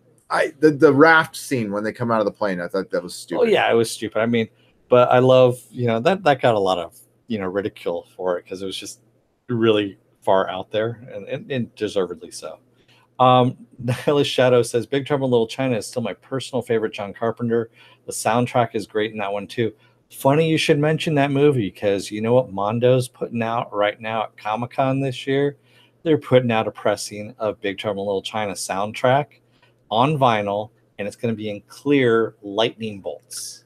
Which is awesome. Yeah. I'm going to see if I can pick one of them. Dougie points out that 82 might have been the greatest year of film. The Thing came out with Star Trek II, Poltergeist, Blade Runner, Road Warrior, E.T., and Conan. That is quite a lineup. Yeah, man. 84 and 85, though, were actually. But 1 year. Yeah. 1 year with that many movies in it. That's sandwiched in between a Star Wars and an Indiana Jones movie. That's pretty fucking amazing, to be honest with you.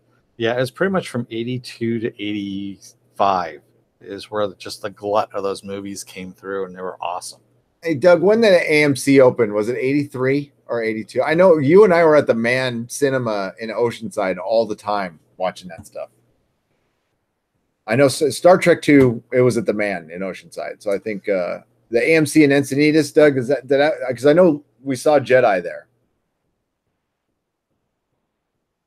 Yeah, we go and see it at the Century Theater. We got the big dome.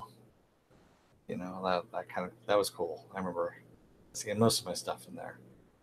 Mythbusters did an episode where they totally busted the raft scene from Temple of Doom. Yeah.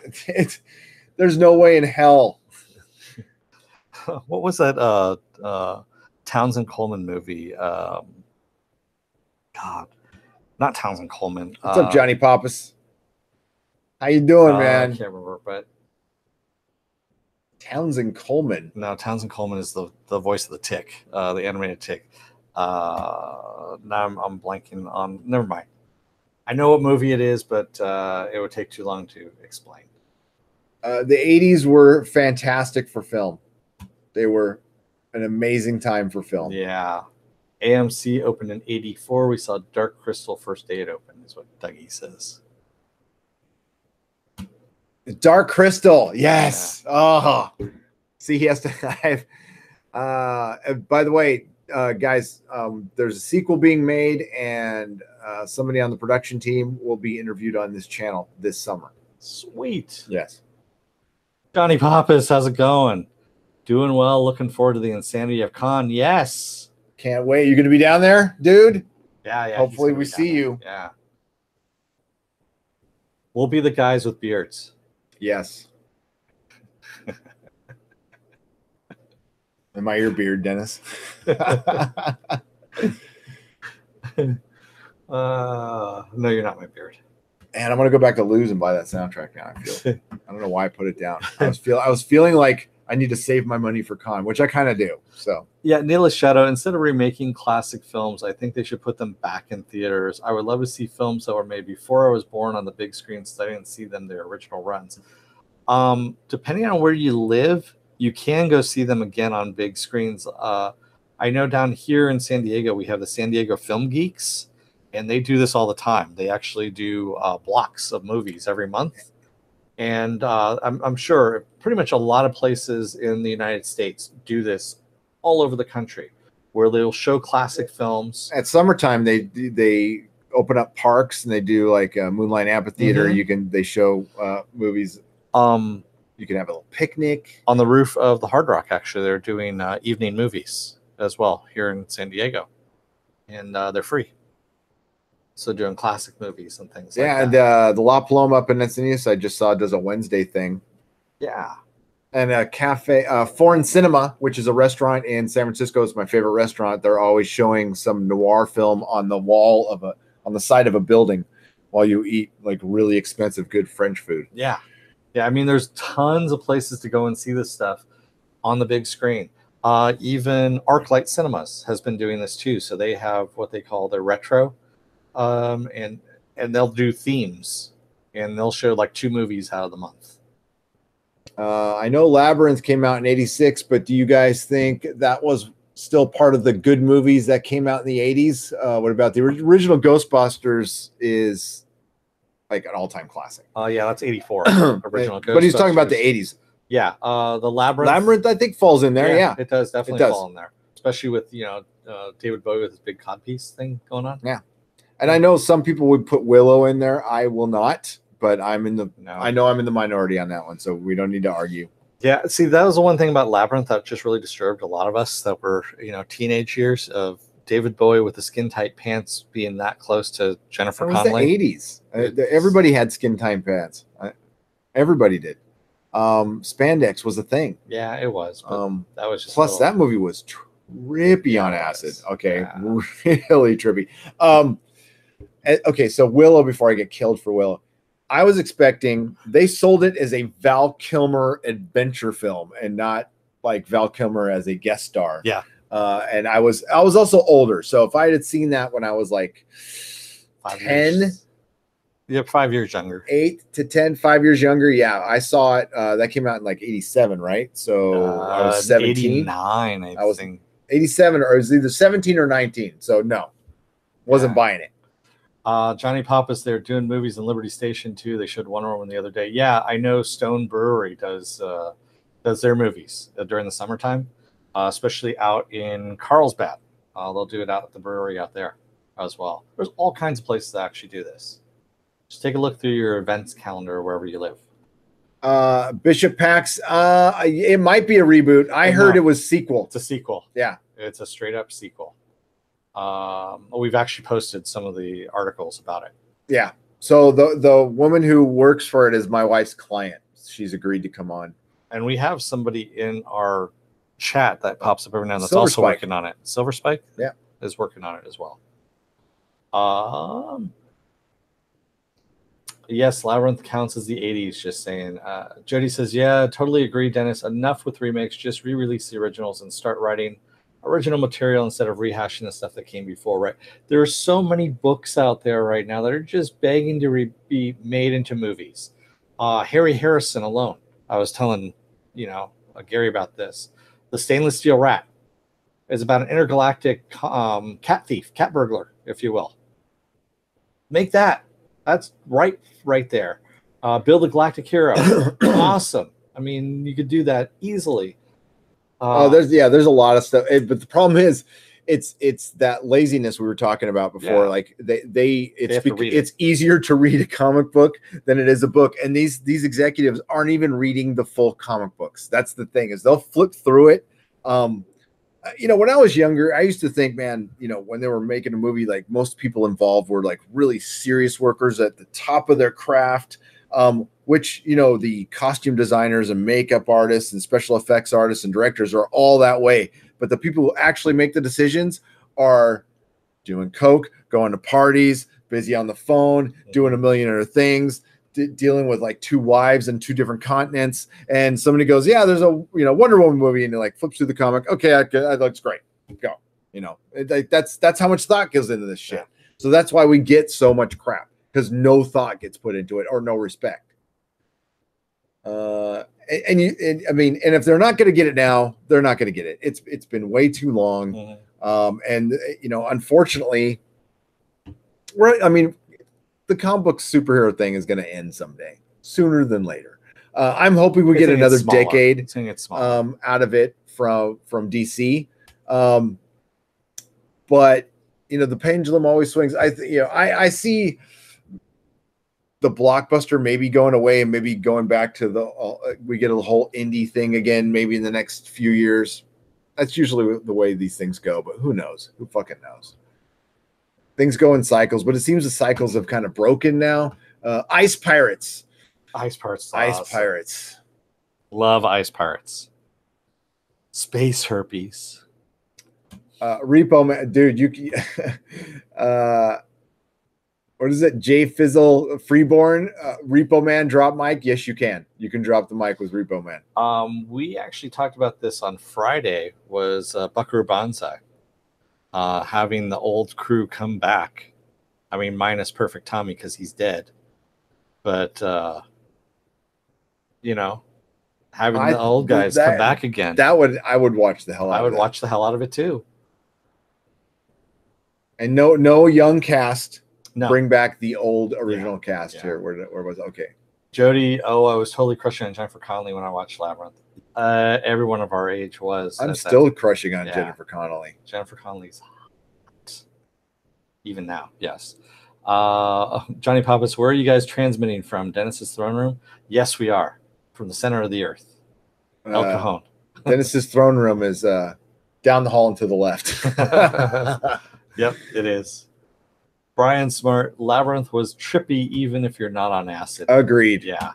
I miss Bowie. Yeah. Nobody's talking about Top Gun. Just saying. Filmed in San Diego. Yeah, and so is the sequel. They've come back. But the Top Gun program's not even in San Diego anymore. Yeah, I know, but they have the jets still flying around here. So, yeah, Bishop Pax, RoboCop. When that movie first came out, they wanted to give that thing an X rating, and it was because of 3 frames of film that Verhoeven took out. It was during the whole when they're shooting his body apart scene, and I believe it was the hand portion when his hand gets blown off. There was a squirt of blood that came out that they cut. That's what it was. That's what got rid of the X rating. Are they allowed to read anything besides Harry Potter? No, they're not. Yeah. That's part of the problem. Yeah, so I mean, movies have changed a lot when you sit there and when you start watching some of the stuff. And the thing is, it's kind of funny. We used to have a lot of nudity in films, a lot of nudity, both male and female. A lot more female than male. Granted, I'll give you that. I mean, Sheena, Queen of the Jungle, was a PG-13 rated movie, and that had full-on frontal nudity of Tanya Roberts. Yep. All I know is it kickstarted, Airplane was PG and had boobs in it. Mm-hmm. Yeah. Yeah, that's gone away. Yeah. And it's because the PC police. We've got new Puritans out there, and who would have thought that's where they? Yeah, it's weird. It's really freaking weird. You can show violence, like really extreme violence, and make it be PG-13. Hi, Marvel, because it's inanimate or something like that. Whatever their justification is. Yet, if you show a nipple, God forbid you show a nipple. Oh, don't show it on the Super Bowl either. Yeah. My God. Country almost lost the United States of America. Yeah, I know. People almost rioted because they showed a nipple. Oh my God. I just got Port of Earth, and I heard that's already been sold to Amazon. What's Port of Earth, Johnny Pappas? Is it good? Should we check it out? Is it a game? Is it a book? Book, yeah. Jody says, I was about 6 when I saw the first RoboCop and the live-action He-Man movie. I remember seeing that in the theaters as well as Care Bears movie. It was surreal. Sorry, I'm always like this because my progressives, right? So I need to blow it up. Well, I need to have it like right here. I'm going to work on that. Maybe I can use some of our Patreon money that I haven't used. Carrie Dalton says, I throw in Handmaid's Tale, but you know that they have just watched the show because no one is going to slog through that novel. I still get flashbacks from high school. Yeah, I haven't watched it just because I honestly, it looks too depressing to me. Yeah, my wife liked it and John liked it. Yeah, it just I don't know. It didn't look like my kind of show. But if I don't know, I've said that a lot lately, and then I go back and watch it. I'm all, that was actually pretty good. Yeah, and He-Man, that live action He-Man movie. Good God! Instead of the Orko, they use that wizard. Oh. What's up, man of action? Apple Crow says, "Where are all the boob justice warriors?" I know, right? Let's start it. We're the boob justice warriors. Where is the justice for the boobs? Marcus Kahn, more boobs, less violence. That's our mantra. Damn straight. More boobs, less violence. An American Werewolf in London is a great film. Yes. Agreed. The werewolf howl in that film still terrifies me. I love it. I love that movie so much. The transformation scene is just awesome. That's all practical and none of it is digital. To this day, still there's no way you could actually do it again to this day. Especially the hair growing out, that they did it backwards. Yeah, that was awesome. That was so good. Remember the Entertainment Tonight where they broke that whole down? Yeah, the whole thing down. Yeah, we didn't have like special features. Oh, Old Man Gary. We had Entertainment Tonight with was it?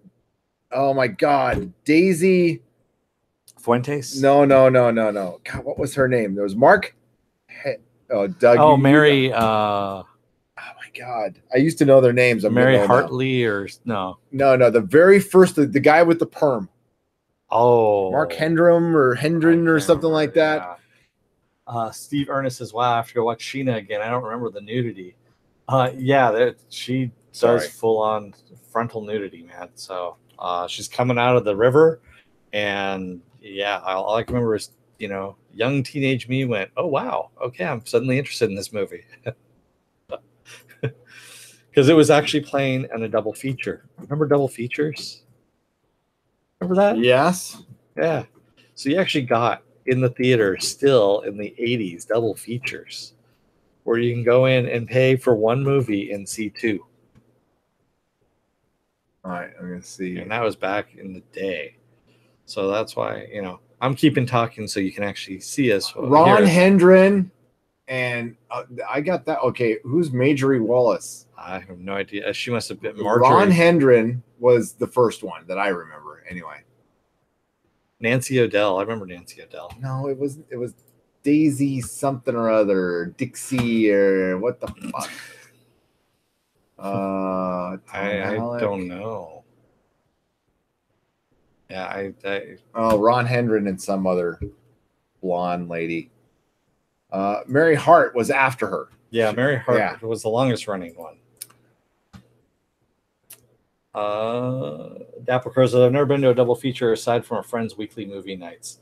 Yeah, man, it was kind of special. They didn't have a lot of them, but I saw, like I said, when I saw Sheena, I saw Remo Williams, The Adventure Begins. That was the double feature, which is a weird double feature to have, Sheena and Remo Williams. I'm trying to remember the one I saw. Big Top Pee-wee. I can't remember what else I saw. Lisa Gibbons. That's right. Lisa Gibbons was RoboCop. Thank you. How's your father? Yeah, she was in RoboCop. She's the one that is the longest running, besides Mary Hartley or Marriott Hartley. TJ Warner. Midnight movies used to be on the cheap show too. Yeah, that's where you got all your good cult movies. Gary knows a few things about that. Yeah. Carrie Dalton, another great book to turn to a movie would be Vertical Run. It should have been a great 90s action movie. Yeah, there's all kinds of books out there. I mean, the late, great Harlan Ellison said, about books. He goes, in books out there, 90% of it is crap. 10% of it is pretty okay. Yep. The early Entertainment Tonight actually showed behind the scenes, like you said, about American Werewolf. Then it just became celebrity gossip. I remember watching Big Trouble in Little China. That's how I heard of the movie, is they did a big thing on it on Entertainment Tonight. They used to be awesome. The E Channel. Remember the E Channel used to just show movie trailers? Yeah. I watched the shit out of the E channel. Yeah, it was so good. They used to have just a show trailer park or something like that. Yeah. It wasn't trailer park, but they would just show trailers all the time. Yeah, just saying, Fast Times at Ridgemont High, that just shows how sanitized content has become. I mean, even teenagers don't get real content. That movie too has not been dated. Actually, it is dated when you go back and watch it, and just like I have some cringe. It's not as bad as some movies. I think it's really rewatchable, and it was based on a high school like just over there, Claremont High. Yeah, Jody, Remo Williams was actually one of my favorite. So I read the Destroyer series from book 1 to book 100, and I think it was 120 something or other that I got through. So yes, I read through 120 of these little books that they had done. And so I was a big fan of the Destroyer series that movie was based on. So yes, I did see that. And Joel Grey, that was just a weird thing. You know, the makeup effects for that won an Oscar. That movie actually won an Oscar for makeup effects. For Joel Grey. Oh, yeah. For Joel Grey's eyelids. Yeah. I like that movie. Yeah. I read a couple of the books. They were really easy reads. Yeah. It's like the Conan books. They were like really thin. They were really thin. You just burn right through them. I remember I had, when I had gone to Europe, we were visiting family, and I took something like about 30 of those things in a backpack and I burned through all of them. And I found more at a bookstore in Greece. And I think I found like 20 more.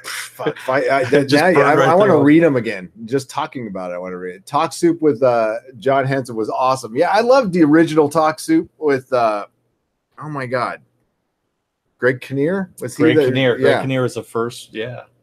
That was when he was actually pretty funny. But John Henson was better. Was better. Apple Crow, there was a magazine in the early aughts that came with a DVD of all the best monthly trailers and some short films. Sadly, they quickly stopped adding the DVD on, but I kept most of them. What magazine was that? Not Premiere, was it? Something more I don't know. Fringe than that. I would have got something like that. Where the hell was I? What about Short Circuit? Number Johnny 5 is alive. Short Circuit, batteries not included. I'll add Cocoon. Yeah. Those are all in there. Yeah, Dougie. Remo Williams was directed by Guy Hamilton, director of Goldfinger and Live and Let Die. That's why it was good. The ending had a little bit of weirdness to it, but it was good for the most part. Oh my God, I love both of those Bond flicks. Live and Let Die is my favorite. Yeah. That was a great soundtrack, too. I'm a huge Police Academy fan. I had to watch that between episodes of STD to make me feel better. That's a good way to cleanse your palate. Hey, random game user. So since you're a huge Police Academy fan, have you checked out Bobcat Goldthwait's new Myth and Monsters? That's what I'd like to know. And what'd you think of it, if you have seen it? It's on a channel that you might not get. We're going to the Blue Oyster Bar right after this. So.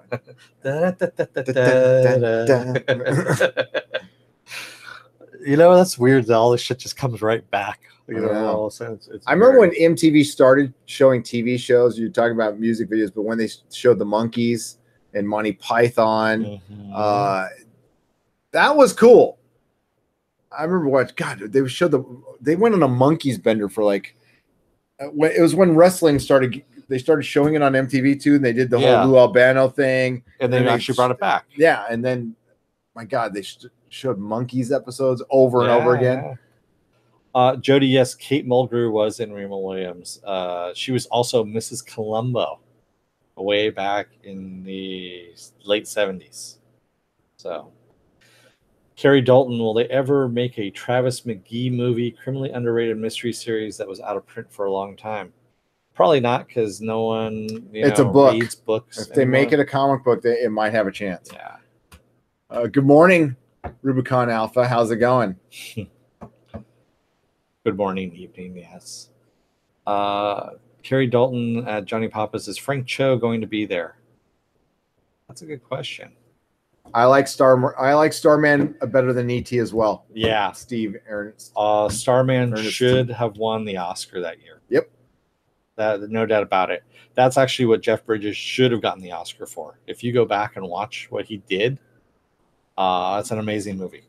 Marcus, I love The Golden Child. I love that movie. I want the knife. I love that. That falls in there too.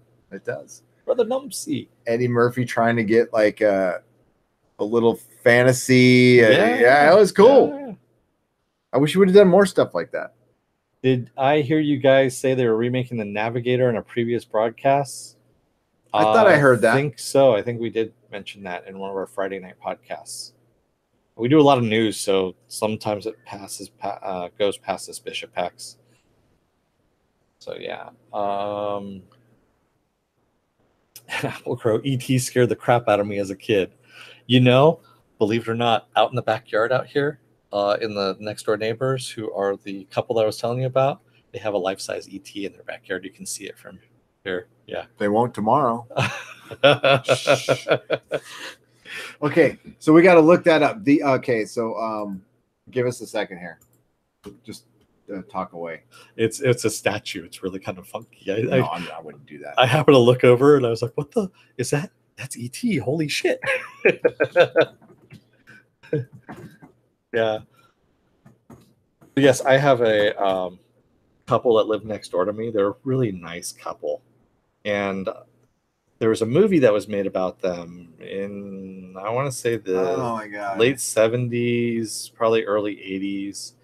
And okay, I'm gonna say something really bad. Yeah, I don't know. Laugh, okay. Oh, you actually had it right below it, but go ahead. I did. Yeah. Where was it? No. Hit that one more time. That you had the first one. The first one that you had in there. There you go. And then it was like, and then click on it one more time, like you're going to search for it again. No, click in the search bar itself. So you're there. Movie. There you go. Okay, there we go. I think that's it. No, that's not it. 1999. This thing was old. Yeah. Okay. Yeah. All right. So yeah, they're a really nice older couple here. They're mentally handicapped, and they were actually the pioneers of. They fought in order to get married. I'm so bad for typing this in. There you go. So, like normal people. Yes. 1979. That's what it was called. And Roger and Virginia. So Roger and Virginia are my next door neighbors. They're actually on the other side of this wall right next to us here. They're a great older couple, very, very sweet couple. And so if you ever get a chance to watch that movie, yes, it's Like Normal People from 1979. It was a TV movie, made for TV movie. And, you know, they went through a lot of shit in order to get married. So there you go. There you go. It's up here in the, like, that's all we've got. But yeah. I mean, I vaguely remember this TV movie, but that's cool. They're right next door. Yeah. There we go. Oh my God, we're red again. Holy shit. I'll just go point towards that wall. There we go. There you go. Let's get into the white balance. I should just get a white balancing card. Yeah. Actually, I think I have a card over here someplace. How's everybody doing? Go. We're still into this? Shall we carry YouTube on for a little Vlog while? Life says, Dennis, do you have family bong bottles? No, I'm not in Sausalito. I am in San Diego, and he does not partake in the sticky icky, my boy Dennis. Sometimes it depends. Brian Smart says, does anyone remember when they pull all the Navigator DVD to replace Pee Wee Herman's voice for another actor? Wow. Oh, that's right. They did for Disney did that. I forgot about that. It was a 12 Monkeys effect. You like that? Yeah, it was a 12 Monkeys effect. Mac and Me. Yeah, I was a little too old for Mac and Me. That didn't really do anything for me. So, Beetlejuice, the movie. I fucking ditched school, I think, for a week straight. My friend and I, Chris Powers. When did Beetlejuice come out? 88? 87? 88? 87 or 88. It was right after Batman. No, right before Batman. It was right before Batman, so it had to be 87. Because it was the last year before they kicked me out of the third high school. And so we ditched for a week straight. Went to the same time show every day. We had a girl who would sneak us, get us in, spark up in the parking lot, go see Beetlejuice for a week straight. Fucking love that movie so much. Didn't get old either.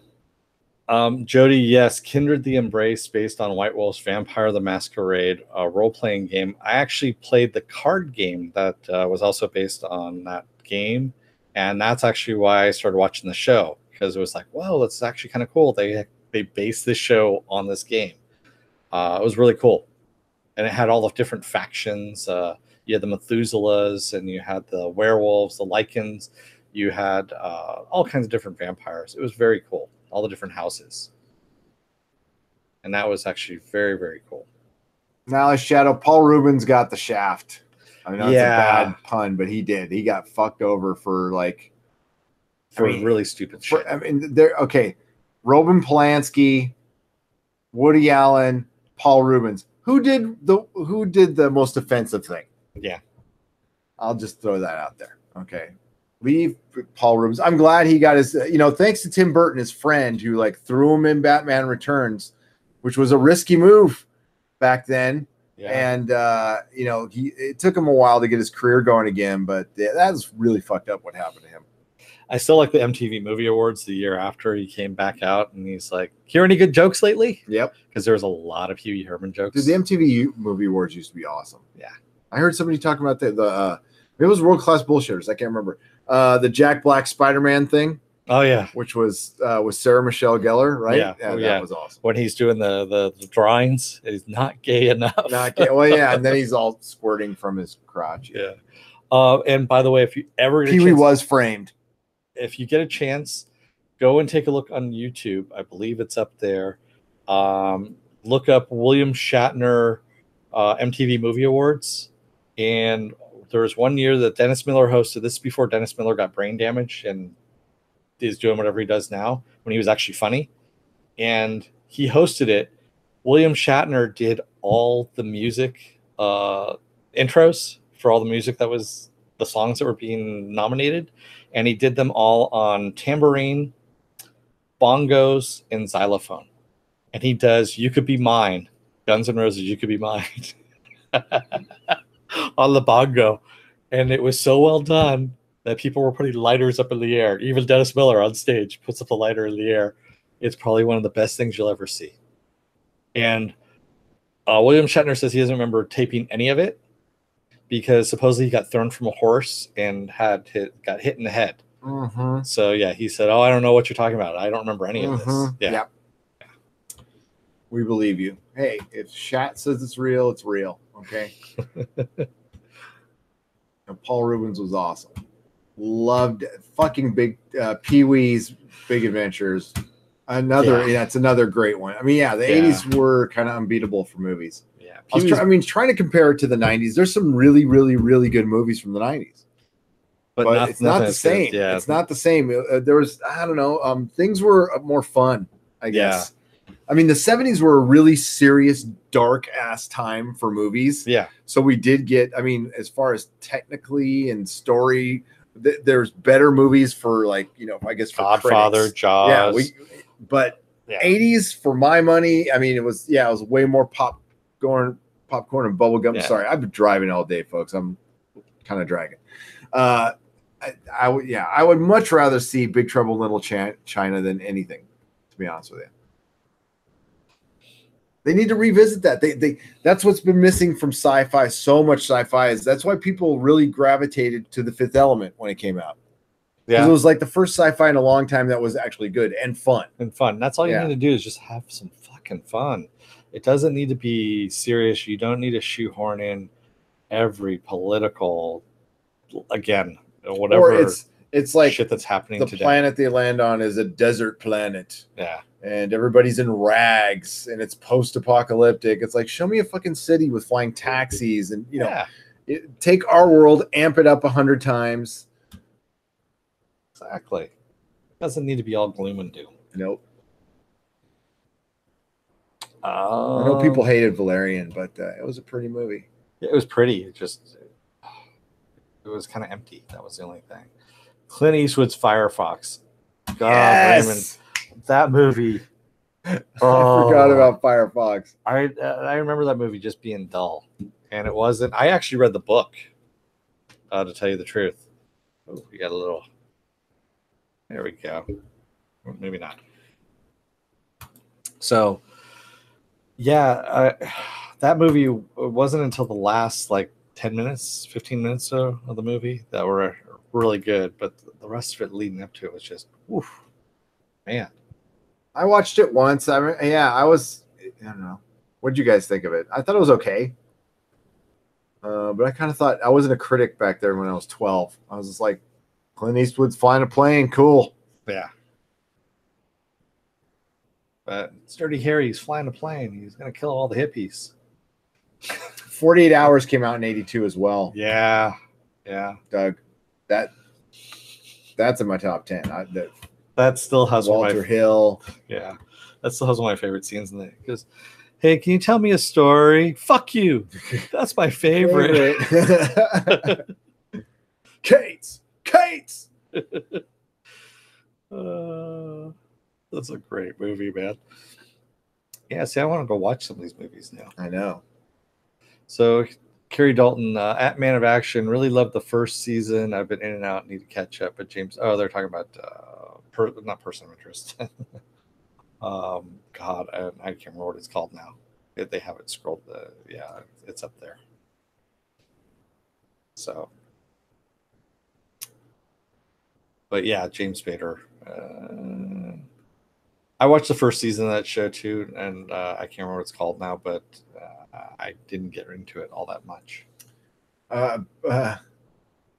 Shall we bring Battle Beyond the Stars and Star Crash into the conversation? Battle Beyond the Stars. Ooh, Forbidden Zone. The Forbidden Zone. Or the event? What the pen? Oh my God! What was the Peter Straub one with 3D one? Not Lawnmower Man. No. Adventures in the Fourth Dimension or something like that. Oh yeah, the Forbidden Zone. Adventures in and that was the 3D one. Yeah, with Molly Ringwald. Molly Ringwald. Yeah. Yeah. Doug and I we saw that in the theater, right? Doug, I saw it in the theater. I don't know if it was with you. I can't remember. Yeah. That was actually the Forbidden Zone. Is what that was. Yeah, that movie was terrible. George Lucas messed up THX 1138 with a CGI version. He messed up another movie. I'm not surprised. Yeah, I'm not surprised either. Oh man. Barbarella with Jane Fonda. Barbarella, that movie creeped me out, but I think I saw the TV version on Channel 5 KTLA when I was like 6. So I was like, what is going on? And it's all cut out. And then when I saw it when I was older, I'm like, holy shit, this is not the version I watched on TV. Yeah. What was that, like 5 minutes long, that one that you saw? Barbarella, no, I think it was like 90 minutes long, but yeah, they showed it on TV. I was gonna say they must have cut out a shitload. God dang. Wow. The camera really does it focuses. Focus.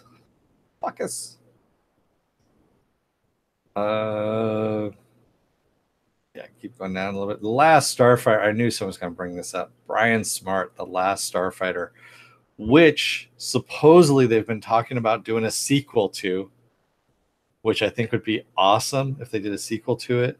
Bring in the original cast. Catherine Mary Stewart still looks great, by the way. And they could definitely do the cast today. Doug, I was waiting for you to bring up Ator because the name was on the tip of my tongue and I couldn't remember it. Ator the Fighting Eagle. We saw that in the fucking theaters, dude.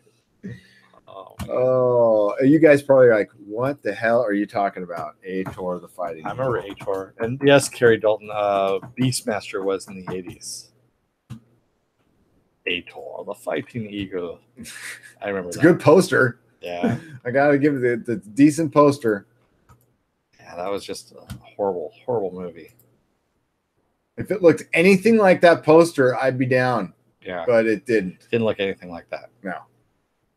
Miles O'Keefe Who directed it? Oh, Written and photography by Frederick Frederick Slosno. Slosino. Wow. Okay. You remember your Hunter from the Future? Yes. Oh my God. Yeah. Your Hunter from the Future is awesome. I don't know if it was awesome. That's what I'm saying. Awesomely bad. That's exactly what it looked like too, with Red Brown. Oh God. Red Brown, Captain America, Red Brown. Captain America, Red Brown. Yeah. That was a horrible freaking movie. He is from Future World. What's he Trapped screaming in at? prehistoric time, searching for his past, a hunter of incredible power and strength. In his quest for his origin, he and the woman he loves must fight hostile tribes, battle deadly beasts, and try to survive the violent forces of a newly born Earth. You're the Hunter from the Future. Dude, that is the longest preamble I've ever. It is. Yeah. God, I just read the whole damn movie. I know. Is there anybody else in it? John Steiner as Overlord. Overlord. Yeah, Anthony M. Dawson, who went on to direct nothing. This was a money laundering movie for sure. Well, yeah, coming. That bank. It's an additional music by Guido and Maurizio De Angelis. Come on, Guido. There we go. Cousin Guido do the music. It's based on a novel by Juan Zanotto and Ray Collins. That's an actually interesting name, Juan Zanotto. I actually want to see that now. You know, it was a really good movie, and I'm talking seriously now. That was fairly recent, in the last like 10 years. Juan de los Muertos is what it is, or Juan of the Dead, and it's a Cuban movie. It's a zombie movie, and it's hilarious as all hell, man. It's about a zombie outbreak happening on an island, in Cuba. And the radio keeps saying that it's actually brought about from Americans. It's American propaganda. Which is totally believable. Yeah. And Juan's going out there, and he's just basically this handyman that'll do anything for some money because he's poor. And so he'll kill people. He'll kill zombies for money. This guy goes out there with like a hammer. And it's like going to the Home Depot and getting the guy to go kill your zombies for you. Yeah. It's literally one of the funniest damn movies I've seen. And it's just a lot of fun too. Okay, somebody brought up Life Force. Life Force. Which is like Species. Life Force and Species are the same movie. Let's get a girl to run around naked the entire movie and write a plot around it. Tobe Hooper, he did direct that, Life Force. But he did not direct Poltergeist. At least that's what I've heard. Man. Yeah, and dude, Flash Gordon. The 1980 Flash Gordon is awesome. Night of the Comet is awesome. Night of the Comet is one of my favorite movies, especially from her, Catherine Mary Stewart. And you know who else it has in there? Chakotay from Star Trek Deep Space Nine. God, I was just talking about him yesterday. Yeah. Or Voyager, Voyager, not Deep Space Nine. Chakotay. Yeah, dude, that's... Oh, man. Yeah, Night of the Comet was awesome. Tuvok Shakur was in Voyager, too. Laying down the serious beats. Yeah. There's a lot of shit, man, that's out there that... They're making porn longer than 6 minutes? Well, most people don't need 6 minutes, Apple Crow. 5 minutes and 30 seconds is too long. Gordon alive? Yeah. That used to be our soundtrack early on. Yes, it was. Yeah, we used to have Flash. Oh, well, who wants to live forever? Die! And why can't they do a Dr. Doom mask done from General Cletus? Was it Cletus? Clytus. General Clytus. General Clytus. Yes. Dude, that was an awesome Dr. Doom mask. They could have easily used that. Yeah, the first Species movie was decent, Jody. It was pretty good. Yeah, Stephen Ernest, Heavy Metal was awesome. Oh, God, yes. That had, innumerable replay value, especially on my VCR. VCR, yes, I said VCR. Yes, he'll save every one of us. Yeah, Max von Sydow. Max von Sydow was awesome in the 80s and the 90s. He was in everything genre. He has been in everything genre at some point in time. He was in Conan. He was in Flash Gordon. He was in he was even in Game of Thrones. So, Yeah. He was in Needful Force Things. Awakens, too. He got killed in the first 30 seconds. Yes. He was in Needful Things. Needful Things is a great movie. Yeah, it's the devil. That was awesome. Max von Sydow is the man. The Black Hole, Johnny Black Pappas. Hole. Yes. Yeah. Get Smart. No. The show, or I mean, I love the show. I think he's talking about the movie with. Yeah, no, that was a bad movie. Who was in the movie again? That was. Well, I know. How about Dragnet? The Rock was in there. How about Dragnet? Okay, with Tom Hanks and Dan Aykroyd. The Virgin Connie Swale. The Virgin Connie Swale. We like to dance in these goatskin pants around this ancient ruin. Vigo the Carpathian, yes. Vigo, you've been a naughty monkey. Oh, Spaceballs, of course. Yeah, the 80s ruled. I think we've pretty much determined that. Yeah, Max von Sydow on the Seventh Seal. Yeah, that was good too. The Guyver, good lord, the Guyver with Mark Hamill. Does anyone remember Corvette Summer? Yeah, I totally remember Corvette Summer. Yeah, and it's got Annie Potts. Annie Potts in it. Yeah, that was a hit. That movie was a legit hit. That was a good movie too. Mark Hamill. Yeah, pre-car accident. He had a pretty face. Yeah, that was right before the car accident. As a matter of fact. Yeah, the Burbs. I remember the Burbs. Steve Carell and Anne Hathaway were in Get Smart, the movie. That's right. Get Smart and the Black Hole as well. That's right. Black Hole was Disney's first PG film. That was a big deal. What about The Wraith with Charlie Sheen? God, that was a horrible movie, Carrie Dalton. I remember watching that on VHS. Marcus Kahn, do you mean Ultraman or not Ultraman? Ultraman with a U? Yeah. Ultraman. Ultraman was awesome.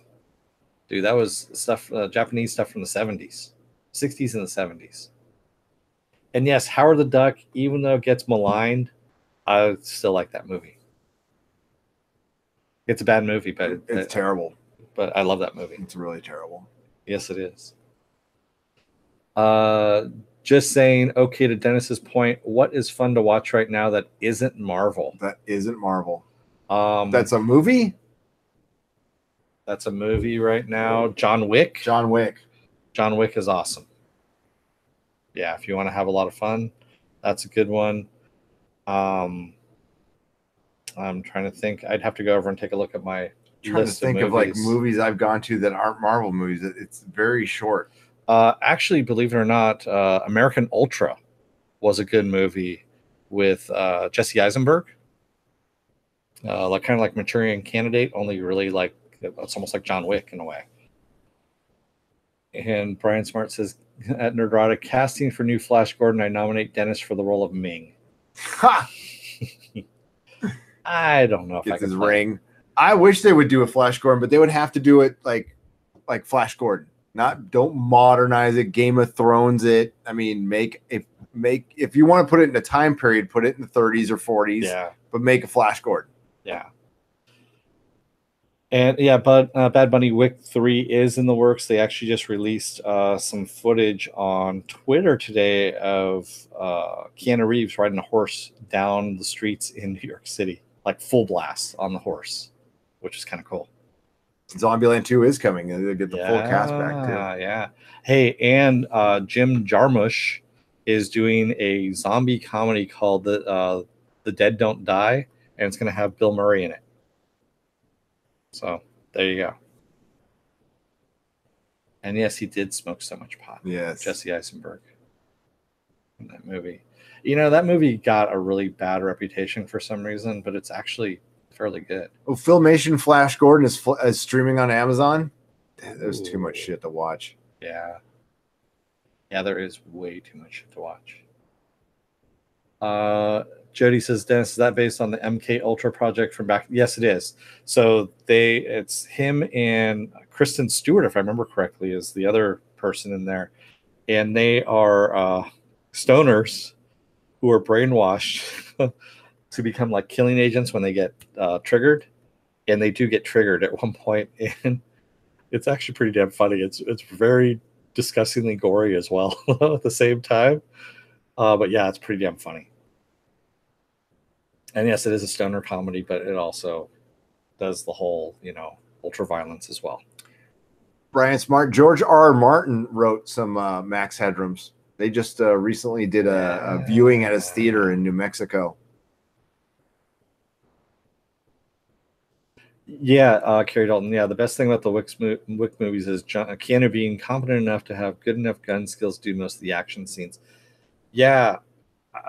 Okay, so he actually had a back injury during the Matrix movies, or right before the Matrix 2 and 3. So he couldn't do anything except for leg movements. So if you notice in 2 and 3, he's only doing leg martial arts. He's not doing anything with his upper body because the doctors told him that if something happened to his spine, he'd be paralyzed for life. So he went through surgeries and things like that. He's now recovered from it, and he learns the martial arts that he needs to learn in order to do his roles, which is a little bit different than most actors. He also learns how to use the weapons that he is going to use in the movie. He's not your typical actor, which I have a little bit more respect for him in that, that he actually learns this stuff so that he can, do these roles and make them look believable, which is kind of cool.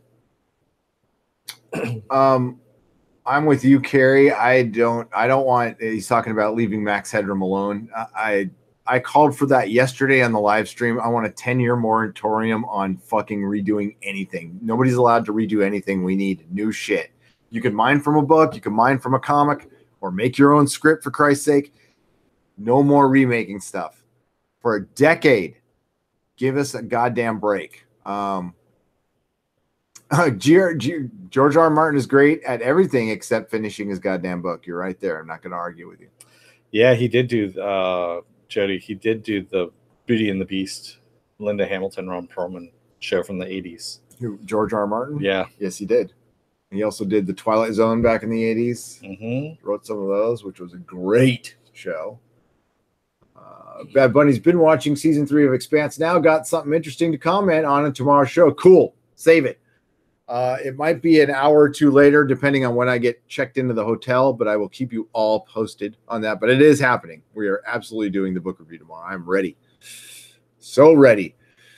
What is that? It's 11. You want to finish it up? Yeah, we can finish it up. Let's finish up the chat here.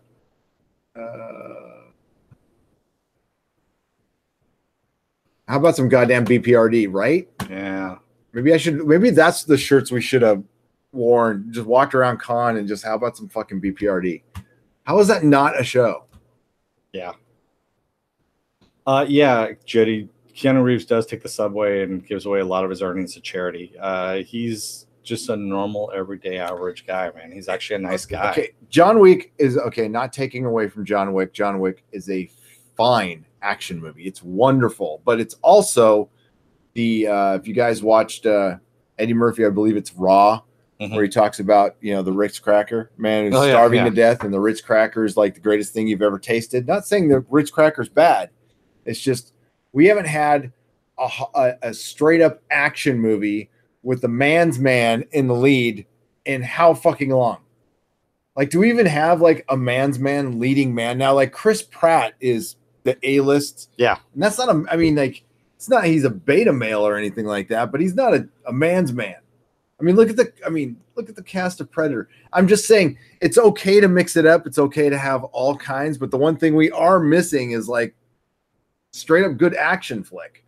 We might get a good resurgence on that if the right people make them. The Rock didn't make one with that skyscraper movie.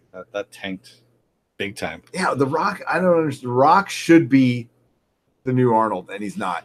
He's not willing to actually do some rated R shit. Yeah, he's really not. He doesn't want to have a bad ending, is what he says, or an unhappy ending. Which, frankly, you need to do it in some movies, man. You just need to get over it. That's sometimes what life gives you is an unhappy ending. So he says, "Yeah, does Terminator have a happy ending?" No, not really. No. Yeah, so I mean, Total Recall doesn't have a happy ending. No. Yeah, he's got to take risks. He's got to take risks because I like The Rock. He's charming. I think he's good. I think he just, he needs to do a hardcore rated R something or other. Just saying, $5. Thank you for the super chat. Really appreciate it. If you can scroll up a little bit. Damon Raw, The Raid and Raid 2 are great Indonesian action films. Also, LP Man, Donnie Yen. Ip Man. Ip Man. Okay, yeah, I thought it said LP. Sorry, I can't read. Scroll up a little bit. Actually, we missed one that I wanted to get to. Keep going.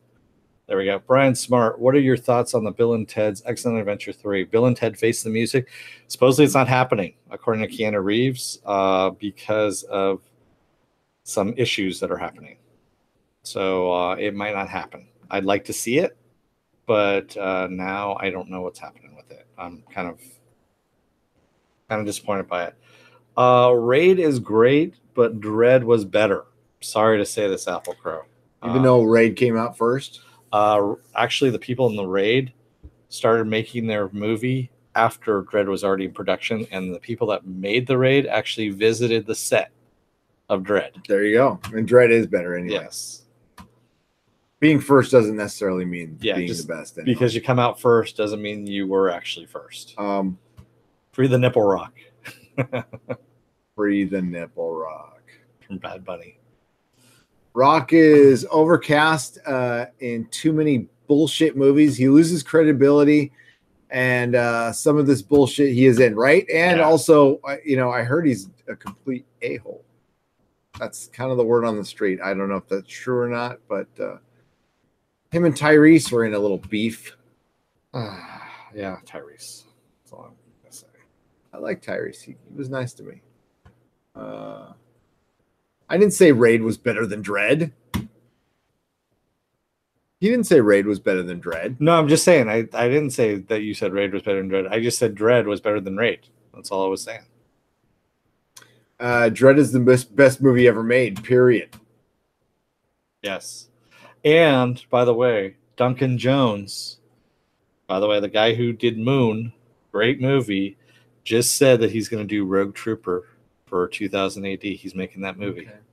He also did a really boring movie on Netflix. Yeah, he did. And his last two things have sucked. Yeah. Like hard.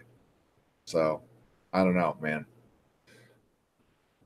I don't know. I'm looking more forward to this than World of Warcraft, and I can't remember. Mute was the other one. Mute was horrible. Mute was bad, and World of Warcraft was not good. Yeah. The Rock's movie Faster was awesome, I thought, is what Marcus Kahn says. I didn't see it. So, the Highlander TV series is pretty good. Yeah. It was pretty good. I enjoyed it.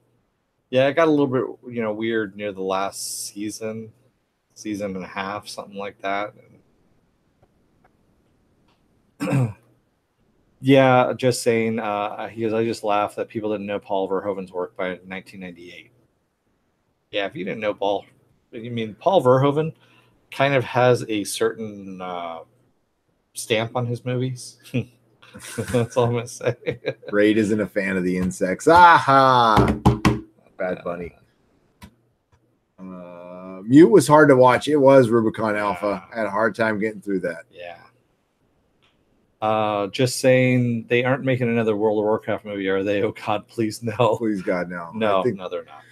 I thought Almost Human was a missed opportunity and canceled too early, but it was a sci-fi show on Fox, so not surprising. Agreed. Yeah. Almost Human was awesome. I mean, that was a great show.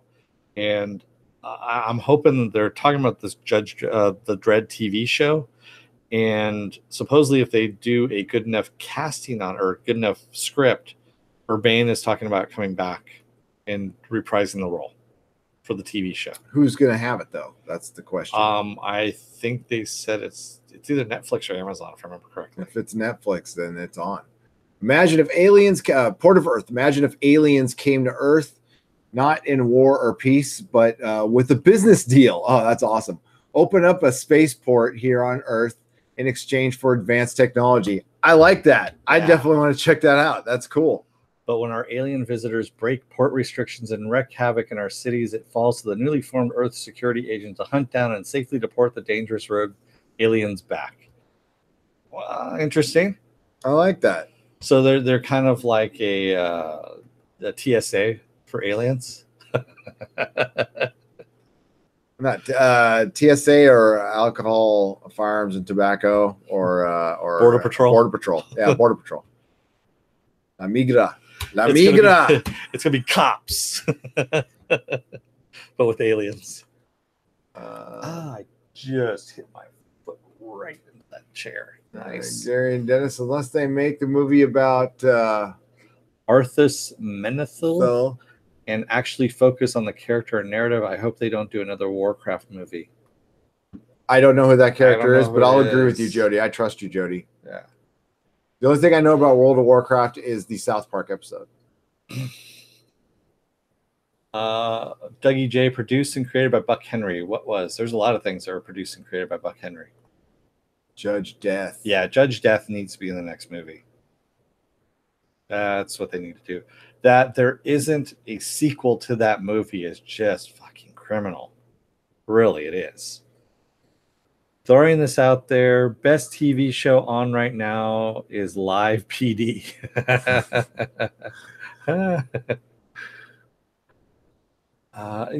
Stephen Ernest, Earth Final Conflict was good, but yeah, they kept having to reboot it every, I don't know, it seemed like every half season. So yeah, it wasn't that great. You know, it was really good. It was Cleopatra 2525. If you ever get a chance to watch that one. That wasn't a porn? No, but it should have been. Apple Crow says, I have a title for my rock and roll sword and sorcery film, Superstar Wizard. Now I just need to write the script. Why bother? Just come up with the title. Just pitch it. Just pitch it with a big bag of Coke, and I think you'll be fine. Yeah, exactly. Just saying, I have another bone to pick with World of Warcraft to destroy my other love, MMOs. Yeah, it happens sometimes. It's a little after 2 a.m. Yeah, we need to really end this because Yeah. we've only got like 6 more of these to do, 7 more of these to do in the next We need to 5 days. pace So we got to ourselves. pace ourselves. So folks, this one will only be up for like an hour long, and then I'm gonna pull the plug on it. But all the ones starting tomorrow will stay up. So this will just be between us. All right. This will be the lost episode. I might put it on the website. But thanks for Good. joining us. This was fun. Yeah, Yeah. this was a last minute thing. I am tired as hell, and I've been driving all day. So, but this is what. Apple Crow says, good news. My film got greenlit. Bad news. Bad Robot bought it and gave it to Orsi. That's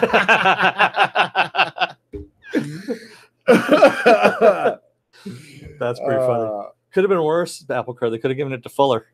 Live long and prosper, Doug. That's right. Or Kurtzman Oh, or Rianne Johnson. yeah. Wow. Okay. Good night, everybody. You Good guys night, are everyone. awesome. You're great tonight. Really, really great. Thank you. And we'll be back up. So the Expanse book review, it's staying at 11, but it might get pushed back to 1 Pacific because of hotel check-in issues. Hey, and thanks, Viking Bitch, if you're out there. Yeah. I know you're asleep, but still. Thank you. Yeah. Take care, everybody. Good night, everyone. It was a lot of fun, and we will see you tomorrow.